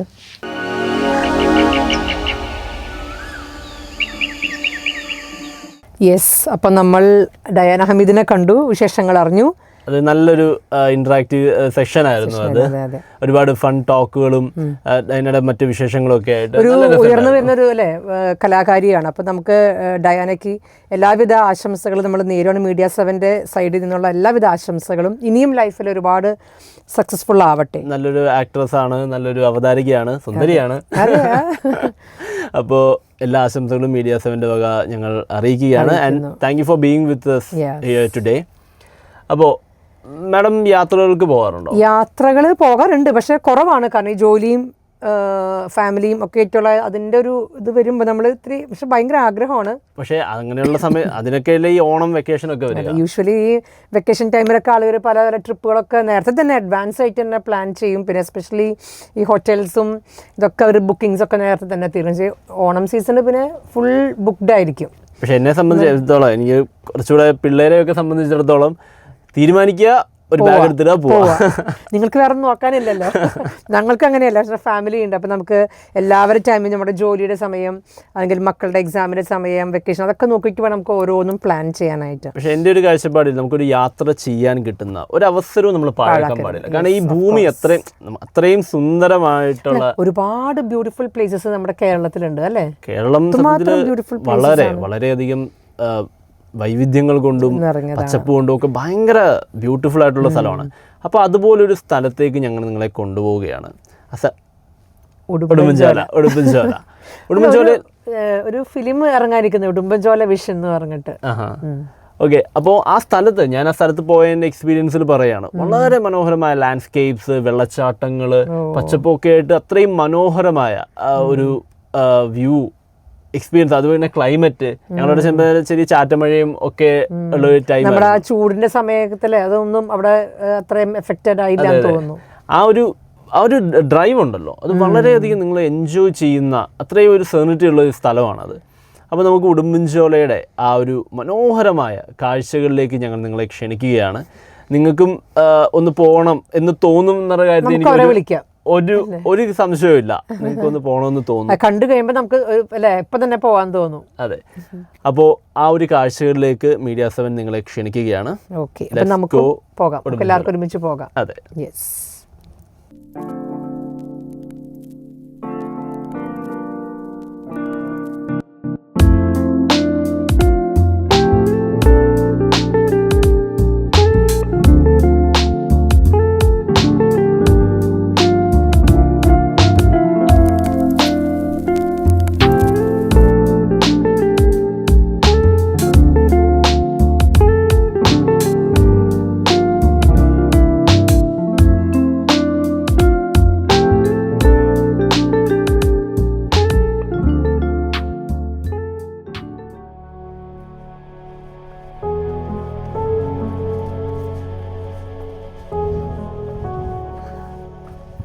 മച്ചാമാരെ, ഭയങ്കര ബ്യൂട്ടിഫുള്ളായ ഒരു സ്ഥലത്താണ് നമ്മൾ വന്നിരിക്കുന്നത്. This is Panchalimedu. നിങ്ങളൊരു കോടയും ചാറ്റൽ മഴയും ഈ ഒരു സീനറി എല്ലാം കൂടെ ഭയങ്കര മനോഹരമായ ഒരു സ്ഥലത്താണ് വന്നിരിക്കുന്നത്. ഇപ്പം അങ്ങോട്ട് നോക്കിക്കഴിഞ്ഞാൽ നമുക്ക് ഒരു 3-4 മീറ്റേഴ്സിനപ്പുറം നമുക്കൊന്നും കാണാൻ പോലും പറ്റില്ല, അത്രയും കോട. ജസ്റ്റ് ലുക്ക് ദേ. ഇതൊരു I think it's an estate. താഴോട്ട് പോയി കഴിഞ്ഞാൽ നമുക്ക് കുറച്ച് മീറ്ററിനപ്പുറത്തേക്ക് ഒന്നും കാണാൻ പറ്റില്ല. ചെറിയ ചാറ്റൽ മഴയൊക്കെ ഉണ്ട്, നല്ല തണുപ്പുമുണ്ട്. ഇവിടെയൊക്കെ താമസിക്കുന്ന ആളുകളുണ്ടല്ലോ, സത്യം പറഞ്ഞാൽ ഭാഗ്യം ചെയ്തതാണ്. എനിക്ക് ഉറപ്പാണ് എല്ലാ ദിവസവും ഈ ഒരു സീനറിയിൽ ഇങ്ങനെ ജീവിക്കുക എന്ന് പറയുന്നത്. നമുക്ക് താഴെ നിന്ന് കണ്ടുവരാം. ഇവിടെ നമുക്ക് വർക്കേഴ്സിനെ കാണാം, അവർ കൊളുന്ത് എന്നുള്ളതാണെന്ന് തോന്നുന്നു. അത് ഞാൻ പറഞ്ഞു, I think it's an estate.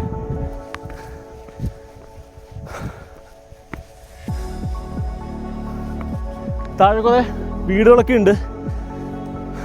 ഇവിടെ നിന്ന് കൂവണമെന്നുണ്ട്, പക്ഷെ ആൾക്കാർ കേട്ട് വലിയ പ്രശ്നം ഉണ്ടാക്കുമെന്ന് എനിക്ക് പേടിയാണ്. ജസ്റ്റ് ലുക്ക് ദേ, കാറ്റടിക്കുന്നുണ്ടല്ലേ. ഇതെല്ലാം കൂടെ സത്യം പറഞ്ഞാൽ എനിക്ക് വല്ലാത്തൊരു ഇതിൻ്റെ എക്സൈറ്റ്മെൻ്റ് ആണോ അത് മല കയറിയതിൻ്റെ ക്ഷീണമാണോ എനിക്കറിയത്തില്ല. It's breathtaking, truly breathtaking view. Just look they.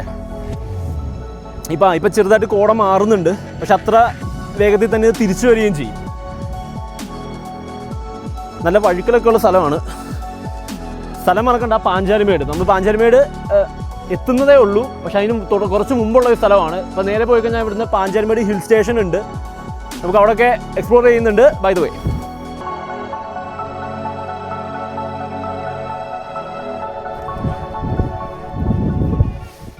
Guys, നമ്മളിപ്പോൾ ഉള്ളത് പാഞ്ചാലിമേട് ഹിൽ സ്റ്റേഷനാണ്. പാഞ്ചാലിമേട് കുരിശുപള്ളിയാണ് കറക്റ്റ് ലൊക്കേഷൻ. നിങ്ങൾക്ക് ഇവിടെ കാണാം, ഈ കുരിശൊക്കെ വെച്ചിട്ടുണ്ട് ഒരുപാട്. ഇതിൻ്റെ അടുത്ത് തന്നെ ഒരു ദേവീക്ഷേത്രമുണ്ട്. ഇത് എനിക്ക് തോന്നുന്നു ഇവിടുത്തെ ഏറ്റവും ഹയസ്റ്റ് പോയിൻ്റ് ആണെന്ന് തോന്നുന്നു. നല്ല കോടയുണ്ട്. പിന്നെ ഇവിടെയാണ് കേരള ഗവൺമെൻറ്റിൻ്റെ ടൂറിസം വകുപ്പിൻ്റെ കീഴിലുള്ള ലോങ്ങസ്റ്റ് സിപ്പ് ലൈൻ. ഓക്കെ, ഇവിടുത്തെ ഏറ്റവും ലോങ്ങസ്റ്റ് സിപ്പ് ലൈൻ ഉള്ളത് ഈ പാഞ്ചാലിമേടിൽ ഇവിടെയാണ്. നിറയെ ടൂറിസ്റ്റുകൾ വരുന്ന സ്ഥലമാണ്, പക്ഷേ ഈ ഒരു സ്ഥലത്തിൻ്റെ ഒരു വൃത്തി, ക്ലീൻലിനെസ് പറയാതിരിക്കാൻ പറ്റത്തില്ല. ഒരുപാട് ആൾക്കാർ വരുന്നുണ്ട്, പക്ഷേ ഈ ഏരിയ നോക്കിയാൽ പച്ചപ്പല്ലാതെ വേറെ ഒന്നുമില്ല. ഒരു തരത്തിലും ആരും ലിറ്റർ ചെയ്യുന്നില്ല. അതൊരു വളരെ നല്ല കാര്യമാണ്. ഇവിടെ കുറേ കുരിശുകൾ മാത്രമല്ല, ഇവിടെ കുറേ കൽമണ്ഡപങ്ങളുണ്ട്. ഗൈസ്, ഇത് കണ്ടോ, വളരെ അൺപ്രഡിക്റ്റബിൾ ആയിട്ടാണ് ഇവിടെ ഈ കോട ഇറങ്ങുന്നതും പോകുന്നതും. കുറച്ച് മുമ്പ് ഒട്ടും ഇല്ലായിരുന്നു, ഇപ്പോൾ വീണ്ടും കോട പെയ്തു തുടങ്ങി. നമുക്ക് ആ കൽമണ്ഡപത്തിലോട്ട് പോയി നോക്കാം.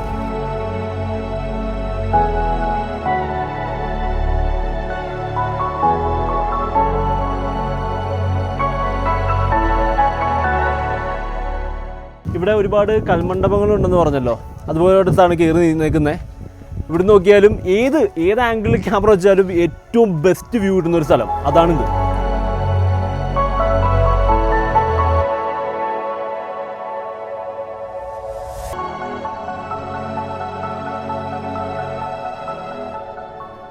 അപ്പോൾ നമസ്കാരം, ഞങ്ങൾ ഓൺലൈൻ ചാനലിൽ നിന്നാണ് കാര്യം ചോദിക്കാൻ. ഓക്കെ, പേര് അമൽ. And you? അനൂപ്. നിങ്ങൾ എവിടുന്നാണ് വരുന്നത്? ഞങ്ങൾ മുണ്ടക്കയ. ഓക്കെ, നിങ്ങൾ ഇവിടെ ഓഫൺ വരാറുണ്ടോ ഇടയ്ക്കിടയ്ക്ക്? ഇടയ്ക്കൊക്കെ ഞങ്ങളിപ്പോൾ താഴെ ഒരു പെരുവനാനപുരമാണ് ഇപ്പോൾ ഇങ്ങോട്ട് വന്നത്. ആഹാ, ഓക്കെ. എന്തോ തോന്നുന്നു ഈ സ്ഥലത്തെ പറ്റി? സ്ഥലം നൈസാണ്, അത്യാവശ്യം നല്ല വൈബാണ്. ഇടയ്ക്കൊക്കെ നമ്മളിങ്ങനെ വരാറുണ്ട്. പിന്നെ മഴയൊക്കെ ആണെങ്കിൽ മഞ്ഞ കയറി നൈസാണ്, ഒരു വൈബാണ്. ആ, ഓക്കെ. എവിടെയാണ് വർക്ക് ചെയ്യുന്നത്? ഞാൻ റിലയൻസിലാണ്, ഇപ്പോൾ വർക്ക് ചെയ്യുന്നില്ല. ഓക്കെ. ഈ സ്ഥലത്തെ പറ്റി വേറെ എന്തെങ്കിലും പ്രത്യേക കഥകളോ അങ്ങനെ എന്തെങ്കിലും interesting facts something about that? കഥകൾ നമുക്ക് അങ്ങനെ അറിയത്തില്ല. പിന്നെ പാഞ്ചാലിയുടെ കുളമുണ്ട്, പാഞ്ചാലിമേട്, അങ്ങനെ നമുക്ക് അത്ര ഡീറ്റെയിൽ ആയിട്ടൊന്നും അറിയത്തില്ല. Okay okay. ഗൈസ്, നമ്മൾ അവിടുന്ന് കുറച്ചുകൂടെ ഹൈറ്റിൽ വന്നു. ഇതൊരു ക്ഷേത്രമാണ്, ശ്രീ ഭുവനേശ്വരി ദേവി ക്ഷേത്രം, പാഞ്ചാലിമേട്. ഇവിടുത്തെ ഒരു ചെറിയൊരു ടെമ്പിളാണ്. ഈ മലയുടെ ഏറ്റവും ടോപ്പിലായിട്ടാണ് ഇത് സ്ഥിതി ചെയ്യുന്നത്. ഇവിടെ ആൾക്കാരൊക്കെ വരാറുണ്ട്, പക്ഷേ ഇന്ന് വലിയ തിരക്കൊന്നുമില്ല. ഈ മലമുകളിൽ ഇങ്ങനെ ഒരു അമ്പലം ഞാൻ ആദ്യമായിട്ട് കാണുകയാണ്.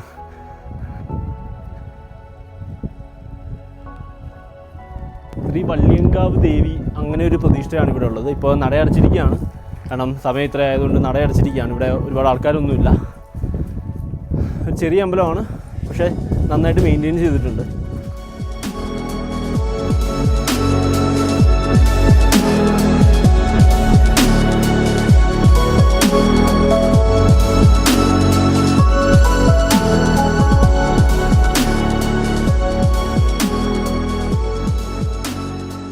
നമസ്കാരം, പേരെന്താണ്? അമൽദേവ്. എവിടുന്ന് വരുന്നു? മുണ്ടക്കയങ്ങാനാണ്. ഇവിടെ ഇടയ്ക്കിടയ്ക്ക് വരാറുണ്ടോ? ഇടയ്ക്കിടയ്ക്ക് കൂട്ടുകാരൊക്കെ ഉണ്ട്. ഇവിടെ എന്ത് തോന്നുന്നു ഈ സ്ഥലത്തെ പറ്റി? നല്ലതാണ്, പാഞ്ചാലിമേട് ഭയങ്കര രസമുള്ള സ്ഥലമല്ലേ കാണാൻ. ഇവിടുത്തെ സിപ്പ് ലൈനൊക്കെ എക്സ്പീരിയൻസ് ചെയ്തിട്ടുണ്ടോ? അടിപൊളിയാണ്. ഇവർ പറയുന്നത് ഇവിടുത്തെ കേരളത്തിലെ ഏറ്റവും ലോങ്ങസ്റ്റ് സിപ്പ് ലൈൻ ആണെന്നാണ് പറയുന്നത്. എക്സ്പീരിയൻസ് ചെയ്തിട്ടുണ്ട്? അടിപൊളിയാണ്. എവിടുന്ന് വരുന്നത്? കാഞ്ഞിരപ്പള്ളിയിൽ നിന്നാണ്. ഓക്കെ. ഇവിടെ ഇടയ്ക്ക് വരാറുണ്ടോ? ഇതിനു മുമ്പ് വന്നിട്ടുണ്ടോ? എന്തുകൊണ്ട് വീണ്ടും വരാൻ നല്ല സ്ഥലമാണ്?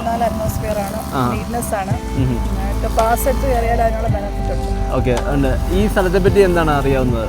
പാഞ്ചാലിമേട് എന്നുള്ള നമുക്കറിയാം, ഹിസ്റ്ററി അറിയാം. എന്താണ് നേരത്തെ അറിയാമെന്ന് പറഞ്ഞാൽ മതി. അതിന്റെ ഐതിഹ്യം ഉണ്ടല്ലോ, പാഞ്ചാലി വന്ന് താമസിച്ച സ്ഥലം, കുളിച്ച കുളം, ഐതിഹ്യങ്ങൾ അറിയാം. ഓക്കെ. ഇവിടുത്തെ ടൂറിസം സ്ലിപ്പ് ലൈൻ എക്സ്പീരിയൻസ് ചെയ്തിട്ടുണ്ടോ? സിപ്പ് ലൈൻ പോയിട്ടില്ല. പോയിട്ടില്ല. കേരളത്തിലെ ഏറ്റവും ലോങ്ങസ്റ്റ് സിപ്പ് ലൈൻ ആണെന്നാണ് പറയുന്നത്. അറിയപ്പെടുന്നത്. പോയിട്ടില്ല. പോകണമെന്നുണ്ട്. ഓക്കെ, ഫാമിലിയായിട്ട് വന്നതാണല്ലേ? അതെ. Okay, thank U.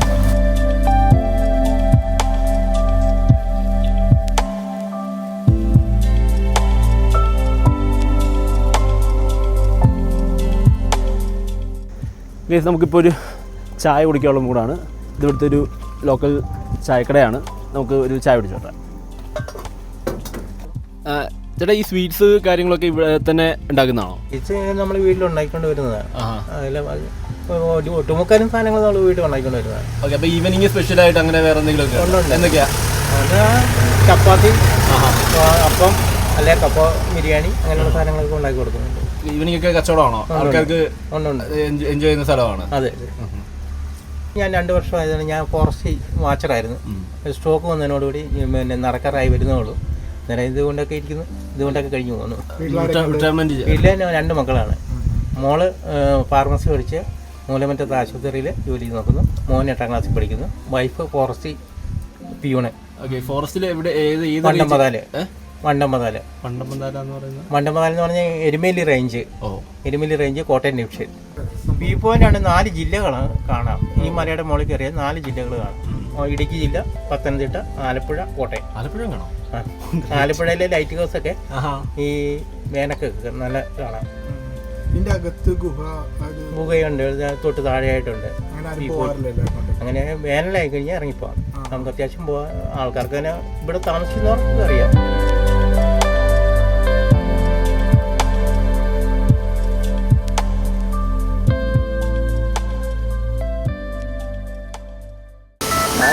എന്താ പേര്? എൻ്റെ ഒരു അൻവർ സാർ. ഈ പ്രോഡക്റ്റ്സ് കാര്യങ്ങൾ എന്തൊക്കെയാണെന്ന് പറയാമോ? ഇത് എല്ലാം പുറത്തെ ഇമ്പോർട്ട് ഓയിലുകളാണ്. ഇത് ദുബൈയിൽ നിന്ന് വരുന്നുണ്ട് കുറേ ഐറ്റം. പിന്നെ ഇന്ത്യൻ്റെ ഉണ്ട്, പിന്നെ ഊതിൻ്റെ ഉണ്ട്, കംബോഡിയ ഉണ്ട്, അങ്ങനെയുള്ള ഐറ്റങ്ങളൊക്കെ ഉണ്ട്. എന്ത് ഓയിൽസ് എന്ന് പറഞ്ഞാൽ എന്തിനുള്ള അത്ര ബോഡി തേക്കുന്നുണ്ട്. പിന്നെ കാറിലിടുന്നുണ്ട്. പിന്നെ ദേഹത്ത് തൂക്കുന്ന ഐറ്റം ഉണ്ട്. പിന്നെ സ്പ്രേ ഉണ്ടാക്കി കൊടുക്കുന്നുണ്ട്.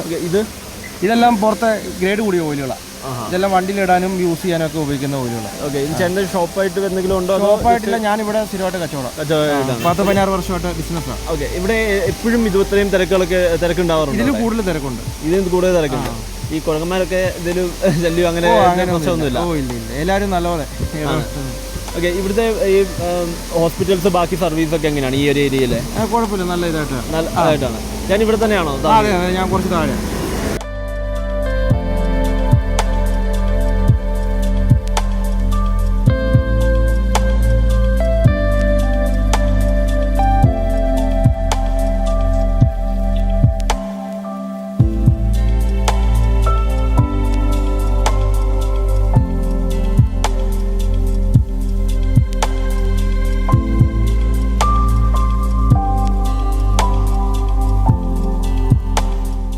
നമ്മുടെ പിന്നിൽ കാണുന്നത് ഇവിടുത്തെ എസ്റ്റേറ്റ് ഓഫീസിൽ ആണെന്നാണ് പറഞ്ഞത്. ഇതിൻ്റെ സൈഡിലല്ലേ ഒരു 2 സൈഡിൽ നിന്നും മരം വളർന്ന ഒരു കേവ് പോലെ ഫോം ചെയ്തിരിക്കുകയാണ്. 100% നാച്ചുറൽ ആയിട്ടുള്ള ഒരു വൈബ് കിട്ടുന്ന സ്ഥലം.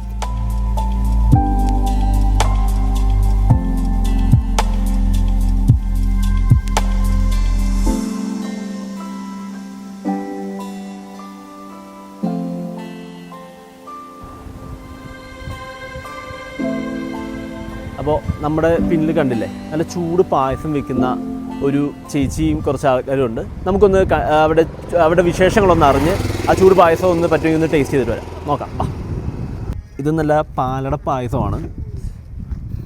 ആ ഒരു നെയ്യുടെ മണോ അരോമയൊക്കെ നന്നായിട്ട് കിട്ടുന്നുണ്ട്. നമുക്ക് ടേസ്റ്റ് ചെയ്ത് നോക്കാം.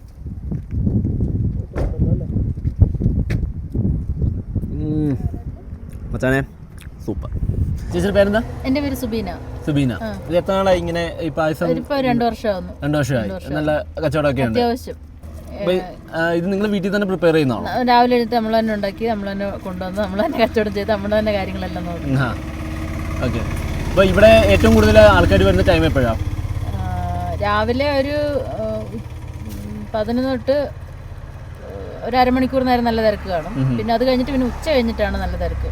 ഫുഡൊക്കെ കഴിച്ച് കഴിഞ്ഞിട്ട് ഇങ്ങനെ കൂളായിട്ട് വരുമ്പോൾ അവർ വന്ന് ഇത് പായസം മേടിച്ച് കുടിച്ചിട്ട് പോകും. ചോറ് കഴിച്ച് കഴിഞ്ഞിട്ട് ഒരു മധുരം. അപ്പം നമ്മൾ ഈ പോകുന്ന വഴിയിൽ കാണാൻ, ചേച്ചിയുടെ സജഷനിൽ കാണാൻ ഏറ്റവും നല്ല സ്ഥലങ്ങൾ ഏതൊക്കെയാണുള്ളത്? ഇവിടുന്ന് അങ്ങോട്ടുള്ളത് അഞ്ചുരുളി അയ്യപ്പൻ കോവില്, ഇവിടുന്ന് തിരിച്ച് കുട്ടിക്കാനം റൂട്ട് പോവുകയാണെന്നുണ്ടെങ്കിൽ ഇവിടെ പരുന്തുംപാറ, പിന്നെ ഇവിടെ അമ്മച്ചിക്കൊട്ടാരം എന്ന് പറഞ്ഞിട്ടുണ്ട് കുട്ടിക്കാനത്ത്, അവിടെ പിന്നെ പാഞ്ചാലിമേട് ഞങ്ങൾ പാഞ്ചാലിമേട് പോയിട്ടാണ്. നല്ല സ്ഥലമായിരുന്നു. കുട്ടിക്കാനം ഉണ്ട്, ഇവിടെ ഉണ്ട്, പരുന്തുംപാറയുണ്ട്.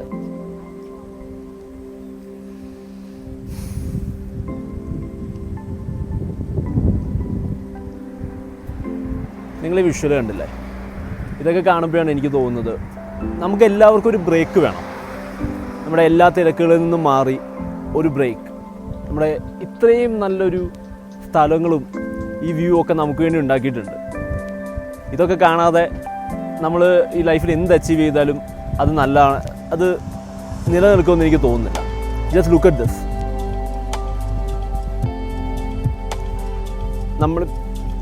നമ്മളിപ്പോൾ ഉള്ളത് കുട്ടിക്കാനത്ത് നിന്ന് ഏലപ്പാറ റൂട്ട് പോകുന്ന ഒരു സ്ഥലത്താണ്. ഈ കാണുന്നത് മുഴുവൻ ടീ പ്ലാന്റേഷൻസ് ആണ്. ഇത്രയും വൈഡായിട്ട് ഇത്രയും പച്ചപ്പ് എൻ്റെ ലൈഫിൽ ഇതിനു മുമ്പ് ഞാൻ എക്സ്പീരിയൻസ് ചെയ്തിട്ടില്ല. സത്യത്തിൽ ഇന്നിവിടെ വരാൻ കഴിഞ്ഞില്ലായിരുന്നെങ്കിൽ അതൊരു വലിയ നഷ്ടമായിരുന്നു എൻ്റെ ലൈഫിൽ. എത്ര മനോഹരമായിട്ടുള്ള സ്ഥലമാണെന്ന് നോക്കിയേ. സത്യത്തിൽ ഇതൊക്കെ കാണുമ്പോഴാണ് എപ്പോഴെങ്കിലും ഒരു മനുഷ്യന് ലൈഫിൽ ഒരു ബ്രേക്ക് വേണമെന്ന് എനിക്ക് തോന്നുന്നത്.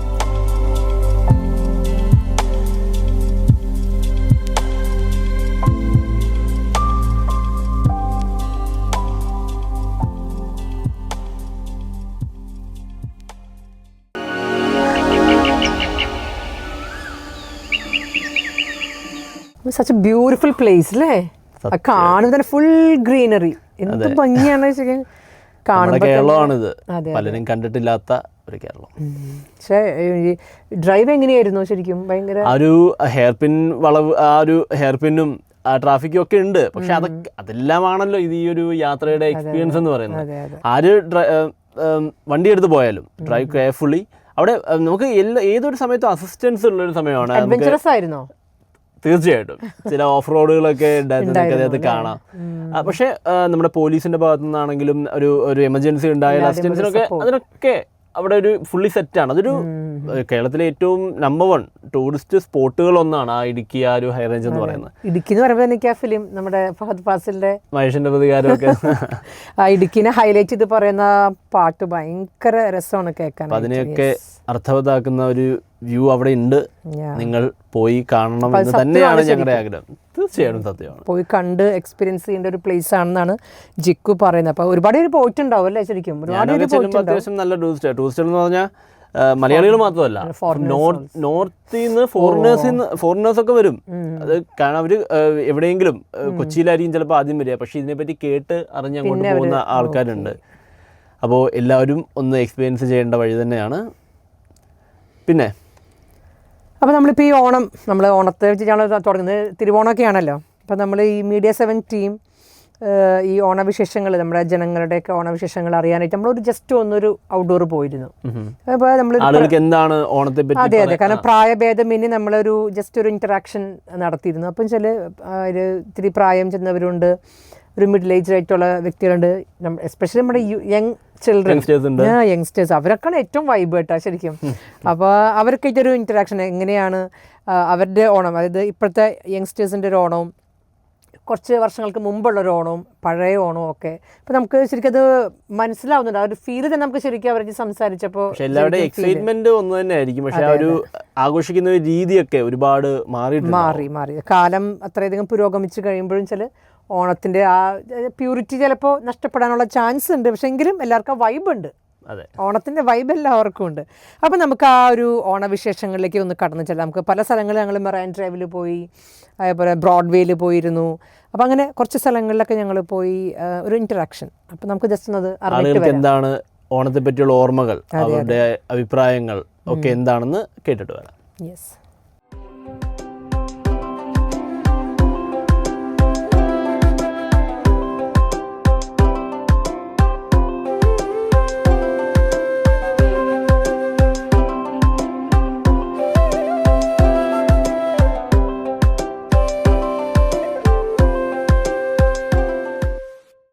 മീഡിയ 7 ടീം വന്നിരിക്കുന്നത് എടപ്പള്ളിയിലെ ചങ്ങമ്പുഴ പാർക്കിലാണ്. ഈ ചങ്ങമ്പുഴ പാർക്ക് എന്ന് പറയുമ്പോഴത്തേക്കും ഈ എടപ്പള്ളിയുടെ തന്നെ ഒത്തിരി സാംസ്കാരികത നിറഞ്ഞൊരു സ്ഥലമാണ്. ഇവിടെ ഒത്തിരി ജനങ്ങൾ വന്നും പോകുന്നുണ്ട്. പല കുട്ടികൾ മുതൽ വലിയ ആൾക്കാർ വരെ ഒത്തിരി ടൈം സ്പെൻഡ് ചെയ്യുന്ന ഒരു സ്ഥലമാണ് ചങ്ങമ്പുഴ പാർക്ക് എന്ന് പറയുന്നത്. അപ്പോൾ നമുക്ക് ഓണമൊക്കെ അല്ലേ വന്നത്, അപ്പോൾ ഓണത്തിനെ കുറിച്ചുള്ള കുറച്ച് ഓർമ്മകൾ, പുതിയ വിശേഷങ്ങൾ. ഇനി അടുത്ത ഈ വരുന്ന ഓണത്തിന് അവർ എന്തൊക്കെയാണ് ചെയ്യാൻ പോകുന്നത് എന്നുള്ള വിശേഷങ്ങളൊക്കെ ഒന്ന് ചോദിച്ചിട്ട് വരാം. ചേച്ചിയുടെ പേരെന്താണ്? ഹീര. എവിടെ നിന്നാണ് വരുന്നത്? ഞാനിവിടെ എടപ്പള്ളി തന്നെ. ഇവിടെ എപ്പോഴും വരാറുണ്ടോ? ഞാനിവിടെ ഒരു ജനുവരി മുതൽ ഇവിടെ വന്നു തുടങ്ങി. പിന്നെ ഇടയ്ക്കൊരു ഗ്യാപ്പ് ഉണ്ടായിരുന്നു. അടുത്ത് തന്നെയാണ്. ഇപ്പം നമ്മുടെ ഓണമൊക്കെ ഉള്ള വരാൻ പോണത്. അപ്പോൾ ഓണത്തിൻ്റെ ഓർമ്മകൾ എന്തൊക്കെയാണ്? ഓണത്തിൻ്റെ ഓർമ്മകൾ എന്ന് വെച്ചാൽ ഒരുപാട് പഴയ ഓർമ്മകളൊക്കെയാണ് നാട്ടിലുള്ള ഓണം. ഞങ്ങൾക്കൊന്ന് ഷെയർ ചെയ്യുമല്ലോ. പറയുകയാണെങ്കിൽ ഞാനിപ്പോൾ ഒരു 50s ഒരു കോളേജിൽ അസിസ്റ്റന്റ് പ്രൊഫസറാണ്. ട്രെയിനിങ് കോളേജ് ട്രെയിനിങ് കോളേജ് എന്ന് പറയും. അപ്പോൾ ചെറുപ്പകാലത്ത് ഈ പറഞ്ഞ മാതിരി നാട്ടിൽ പോവുക, വെക്കേഷൻ ആകുമ്പോൾ നാട്ടിൽ പോയിട്ട് അവിടെ എല്ലാ കളികളും ഉണ്ടാവും. പുലിക്കളി, ഓണക്കളി ഇതൊക്കെ ഉണ്ടാവും. പിന്നെ കൂട്ടുകാരെല്ലാവരും കൂടി ഒത്തുചേരും, അയൽവക്കങ്ങളിലുള്ളവരൊക്കെ ചേരും. പിന്നെ കസിൻസിൻ്റെ വീട്ടിൽ പോവുക, എല്ലാവരും കൂടി ആഘോഷമാണ് ശരിക്കും. അപ്പോൾ ഇപ്പോഴത്തെ പോലെ ഇങ്ങനെ റെഡിമെയ്ഡ് പായസം ഇതൊന്നുമല്ല, എല്ലാവരും കൂടി ചേർന്നിട്ടുള്ള ഒരു ആഘോഷം തന്നെയായിരുന്നു അന്നൊക്കെ. ഇന്ന് ഇപ്രാവശ്യത്തെ ഓണത്തിന് എന്തൊക്കെ പ്രത്യേകതയാണ് കൊണ്ടുവരാൻ പോണത്? ഇത്തവണ ഞങ്ങളുടെ കോളേജിൽ വിപുലമായിട്ട് ആഘോഷിക്കുന്നുണ്ട്. കുട്ടികളുടെ കുറേ മത്സരങ്ങൾ വരുന്നുണ്ട്. പിന്നെ പായസ മത്സരം വയ്ക്കുന്നുണ്ട്. അങ്ങനെ വിപുലമായിട്ട് തന്നെ. ഇവിടെ തന്നെയാണോ താമസം? എൻ്റെ വീട് എടപ്പള്ളിയാണ്. എടപ്പള്ളി തന്നെയാണ്. സ്വദേശം നാട് ഇവിടെ തന്നെയാണ്. Okay okay okay. ഇപ്പോൾ ഓണക്കാലം വരാണല്ലോ. ഇപ്പോൾ ഓണത്തിനെ പറ്റി ഇപ്പോഴത്തെ ഒരു ഓണം അല്ലല്ലോ, പഴയ കാലത്തെ ഓണം മേ ബി കുറച്ച് നമ്മൾ ഡിഫറെൻ്റ് ആയിരുന്നല്ലോ. അപ്പോൾ ഓണത്തിനെ പറ്റിയിട്ട് എന്തൊക്കെയാണ് മെമ്മറീസ് ഒക്കെ ഉള്ളത്? വളരെ വ്യത്യാസമുണ്ട് പഴയ കാലത്തെ ഓണത്തിന്. ഞാനിപ്പോൾ ഒരു 39 years കഴിഞ്ഞു. അപ്പോൾ ആ ഒരു 15 years മുന്നേ ഉള്ള ആ ഒരു നല്ല വ്യത്യാസം അനുഭവപ്പെടുന്നുണ്ട്. ഇപ്പോൾ ഓണം കൂടുതലും Instagram Onam, social media Onam, ഫേസ്ബുക്കിൻ്റെ കാലം കഴിഞ്ഞു, ഇൻസ്റ്റാഗ്രാം ഓണമായി. പിന്നെ കൂടുതലും ആഘോഷങ്ങൾ ഈ അസോസിയേഷൻ്റെ റെസിഡൻസ് അസോസിയേഷൻ വഴിയുള്ള കൂടുതലും അങ്ങനെ പോകുന്നത്. ആ ഓണത്തിന് വരുന്ന ഒരു ഫങ്ഷൻസ് മാത്രമേ ഇപ്പോൾ നടക്കുന്നുള്ളൂ. അല്ലാതെ അതിനെക്കുറിച്ചുള്ള പണ്ടത്തെ പോലെ കുറച്ചും കൂടെ അത് എന്താ പറയുക, ഓണത്തപ്പനെ വരവ് തൃക്കാക്കര ഇവിടുത്തെ ഒരു മേജർ കസ്റ്റമാണ്. തൃക്കാക്കരയപ്പൻ എന്ന് പറഞ്ഞൊരു ഒരു കസ്റ്റമുണ്ട് എന്ന് പറഞ്ഞാൽ കണ്ടിട്ടുണ്ടാവും, ഇവിടെയൊക്കെ ഇങ്ങനെ വിൽക്കാൻ വെച്ചേക്കുന്നത്. അപ്പോൾ അത് തൃക്കാക്കരയപ്പൻ എന്ന് പറഞ്ഞൊരു കസ്റ്റമാണത്. അതിനെ വരവേൽക്കുന്നതും മഹാബലിയെ വരവേൽക്കുന്നതും അതൊക്കെ മാറി, ഫുള്ളായിട്ട് മാറി. അപ്പോൾ പണ്ട് മണ്ണിലായിരുന്നു ഉണ്ടാക്കിയിരുന്നെങ്കിൽ ഇപ്പോൾ അത് കോൺക്രീറ്റിലായി. അപ്പോൾ അങ്ങനെ ഒരുപാട് ഡിഫറൻസ് ഉണ്ട്. പിന്നെ വൈബ് പൊതുവെയുള്ള ന്യൂ ജനറേഷൻ വൈബേ മാറിയല്ലോ. എന്നാലും കുറച്ച് പേരൊക്കെ വീണ്ടും അത് പിന്തുടരുന്നുണ്ട്. പണ്ട് ഇപ്പോൾ ഓണത്തിന്റെ കളികളും അങ്ങനെ കാര്യങ്ങളൊക്കെ ഉണ്ടായിരുന്നല്ലോ. അപ്പോൾ പണ്ട് ഏതൊക്കെ കളികളായിരുന്നു ഓണത്തിന് നിങ്ങൾ കളിച്ചുകൊണ്ടിരുന്നതായിട്ട്? ഇവിടെ ഓരോ ജില്ലകളിലും ട്രഡീഷൻ ഡിഫറെൻ്റ് ആണ്. എറണാകുളത്ത് എന്താണെന്ന് വെച്ച് കഴിഞ്ഞാൽ ഇവിടുത്തെ ട്രഡീഷനിൽ നമുക്ക് ഇവിടെ തൃക്കാക്കര ബേസിക്കലി തൃക്കാക്കര മുനിസിപ്പാലിറ്റിയിൽ വരുന്നതാണല്ലോ. അപ്പോൾ മഹാബലി വാണിരുന്ന സ്ഥലം എന്ന് പറയുന്നത് തൃക്കാക്കരശ്ശേരി. ആ ഒരു കൺസെപ്റ്റിൽ വരുന്ന കുറേ ട്രഡീഷൻസ് ഉണ്ട്. ഇവിടെ ഓണത്തിൻ്റെ സമയത്ത് തന്നെ തുമ്പപ്പൂ കൊണ്ടാണ് ഇടുന്നത്, അല്ലാതെ ബ്രൗൺ കളർ പൂക്കളോ അല്ല. തുമ്പപ്പൂ വച്ചിട്ട് ഒരു തിട്ട കെട്ടിയിട്ട് തൃക്കാക്കരപ്പനെ വച്ച് വരവേൽക്കുവാണ്, അങ്ങനെയാണ് ചെയ്യുന്നത്. അപ്പോൾ അതിനൊക്കെ മാറ്റം വന്നിട്ടുണ്ട്. പിന്നെ കളികളെന്ന് പറയാനായിട്ട് പണ്ട് നായാടികൾ വരുമായിരുന്നു അമ്പ് ചെയ്ത് അപ്പ് കൊടുക്കാനായിട്ട്. പണ്ട് എൻ്റെയൊക്കെ തറവാട്ടിൽ വരുന്നത് ഞാൻ ഓർക്കുന്നുണ്ട്. അതൊക്കെ മാറിയപ്പോൾ ഒന്നുമില്ല, ബേസിക്കലി ഒന്നുമില്ല. പതുക്കെ എനിക്ക് തോന്നുന്നു കൊണ്ടുവന്നിട്ടിരിക്കുകയാണ് ആൾക്കാർ ഓരോരോ ഓണത്തിൻ്റെ കാര്യങ്ങളൊക്കെ സംസാരിച്ച് ഷെയർ ചെയ്യണം. നമ്മൾ പുതിയ ജനറേഷൻ അറിയില്ലല്ലോ എന്തൊക്കെയായിരുന്നു. ഇപ്പോൾ കൂടുതലും ഇൻസ്റ്റാഗ്രാമിലാണല്ലോ റീൽസും.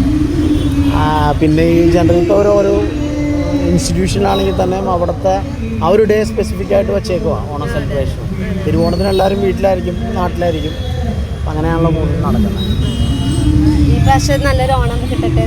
Thank you. കഴിഞ്ഞ കൊല്ലം ഓണത്തിന് ഞാൻ 3ാം ക്ലാസ്സിലായിരുന്നു. ഇപ്പോൾ 4-ലെത്തിയപ്പോൾ എല്ലാവരും ഇങ്ങനെ മാറിപ്പോയി. അപ്പോൾ ഞാൻ ഒറ്റയ്ക്കാണ്. ഇപ്പോൾ ഞാനൊരു ഡാൻസ് മാത്രമേ ഉള്ളൂ കളിക്കുക. അപ്പോൾ ഇപ്പോൾ ഇപ്രാവശ്യം ഓണ സെലിബ്രേഷനൊക്കെ കഴിഞ്ഞോ? ഇല്ല 27-ാം തീയതിയാണ്. ഡ്രസ്സൊക്കെ എടുത്തോ? ഡ്രസ്സൊക്കെ എടുത്തു. എന്ത് ഡ്രസ്സ് എടുത്തത്? ഒരു പാൻറ്റും ഷർട്ട്, ഒരു ഡ്രസ്സ് പോലെയാണ്.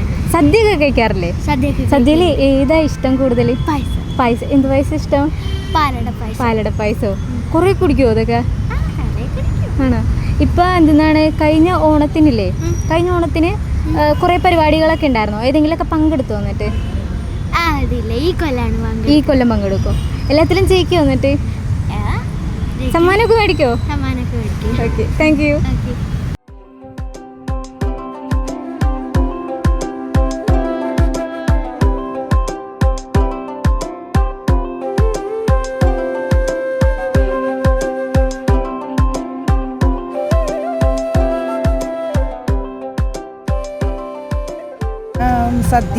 സദ്യയൊക്കെ ഇപ്പോൾ സുലഭമായിട്ട് കടകളിലും കിട്ടുന്നുണ്ട്. പണ്ടൊക്കെ അടുത്ത വീടുകളിലും നമ്മുടെ ഫ്രണ്ട്സിൻ്റെയൊക്കെ വീട്ടിൽ പോയിട്ട് കഴിക്കും. അങ്ങനെയൊക്കെയാണ് ഓണത്തിനെ പറ്റി മെയിനായിട്ടുള്ളത്. പിന്നെ തിരക്ക്, റോഡുകളിൽ തിരക്കായിരിക്കും. ഇപ്പോൾ കടകൾ അടുത്തടുത്തുണ്ട്. പണ്ട് ഞങ്ങൾക്ക് എല്ലാത്തിനും എറണാകുളം ടച്ച് ചെയ്യണമായിരുന്നു. ഇപ്പോൾ അടുത്തടുത്തുണ്ട്. ഞങ്ങൾ എറണാകുളത്താണ് താമസിക്കണത്. ജനിച്ച തൊട്ട് ഇവിടെയാണ് താമസിക്കണത്. ഇനിയിപ്പോൾ ലുലുവിൽ പോയാൽ എല്ലാം കിട്ടും. എന്താ ഓണത്തിനെ പറ്റി കേട്ടിട്ടുണ്ടോ? എന്താ അറിയാവുന്ന ഓണത്തിനെ പറ്റിയിട്ട്? ഓണത്തിനെ പറ്റിയിട്ട് ടീച്ചേഴ്സൊക്കെ എന്തെങ്കിലും പറഞ്ഞിട്ടുണ്ടോ? നമ്മളതിന് പുതിയ ഡ്രസ്സൊക്കെ എടുക്കും അല്ലേ? പട്ടുപാവാട ഇതുപോലത്തെ ഡ്രസ്സൊക്കെ എടുക്കില്ലേ? മുല്ലപ്പൂ ഒക്കെ വെച്ചിട്ട് നമ്മൾ പൂക്കളൊക്കെ ഇടില്ലേ? ഇപ്പം സ്കൂളിൽ കുറേ പരിപാടിയൊക്കെ ഉണ്ടാവില്ലേ? എത്രയിലാണ് പഠിക്കണേ? UKG-യിലാണോ? UKG-യിൽ നിങ്ങളെ ടീച്ചർ ഓണത്തിന് പൂവൊക്കെ കൊണ്ടുവരാൻ പറഞ്ഞിട്ടുണ്ടോ? സ്കൂളിൽ കൊണ്ടുവരാൻ പറഞ്ഞിട്ടുണ്ടോ? കഴിഞ്ഞ വർഷം ഓണം ആഘോഷിച്ചത് ഓർമ്മയുണ്ടോ? ഓണവിശേഷങ്ങൾ സ്കൂളിലെ കുട്ടികൾക്ക് അവധിക്കാലം കിട്ടുന്നത് പോലെ തന്നെ ഞങ്ങൾക്ക് മനോഹരമായ കാലം കിട്ടുന്നതായിട്ടാണ് കരുതുന്നത്. കാരണം ഇഷ്ടപ്പെട്ട വിഭവങ്ങൾ ഉണ്ടാക്കാം, ഓണവസ്ത്രങ്ങൾ അണിയാം, മുറ്റത്തൊരു പൂക്കളം ഒരുക്കാം, അതിനായിട്ട് നേരത്തെ തയ്യാറെടുക്കാം. പിന്നെ ഇപ്പോൾ ചാനലുകളിലാണെങ്കിലും പുറം കാഴ്ചകളിലാണെങ്കിലും കച്ചവട സ്ഥാപനങ്ങളിലാണെങ്കിലും ഓണം നല്ല രീതിയിൽ മാർക്കറ്റ് ചെയ്യുന്നൊരു കാലമാണ്. അപ്പോൾ അതിലെ കാഴ്ചകളും വളരെ രസകരമാണ്. പിന്നെ വീട്ടിലിരിക്കുകയാണെങ്കിൽ പോലും നമുക്ക് പഴയ പോലെ ബോറടിക്കുന്ന ഒരു കാലമൊന്നുമല്ല. പണ്ട് നമ്മൾ തന്നെ കളികൾ കണ്ടെത്തണമായിരുന്നു. ഓണക്കളികളാണെങ്കിലും ഉല്ലാസം നടക്കുന്ന സ്ഥലങ്ങളിലേക്ക് പോകണമായിരുന്നു. ഇപ്പോൾ ചാനലുകൾ അതിൻ്റെ സമൃദ്ധി കൊണ്ട് അതൊന്നും നമുക്ക് ചെയ്യേണ്ടതായിട്ട് വരുന്നില്ല. എന്നാൽ പോലും പുറത്തേക്ക് പോകാൻ നമ്മൾ വളരെയധികം താല്പര്യമാണ് ഇപ്പോൾ. കാരണം കുറേ കാഴ്ചകൾ പുറത്ത് തന്നെയുണ്ട്. ഒരുപാട് കാര്യങ്ങൾ സർക്കാർ തലത്തിലും അല്ലെങ്കിൽ ക്ലബ്ബുകളാണെങ്കിലും സംഘടനകളാണെങ്കിലും ഓണപ്പരിപാടികൾ പുറത്തൊരുക്കുന്നുണ്ട്.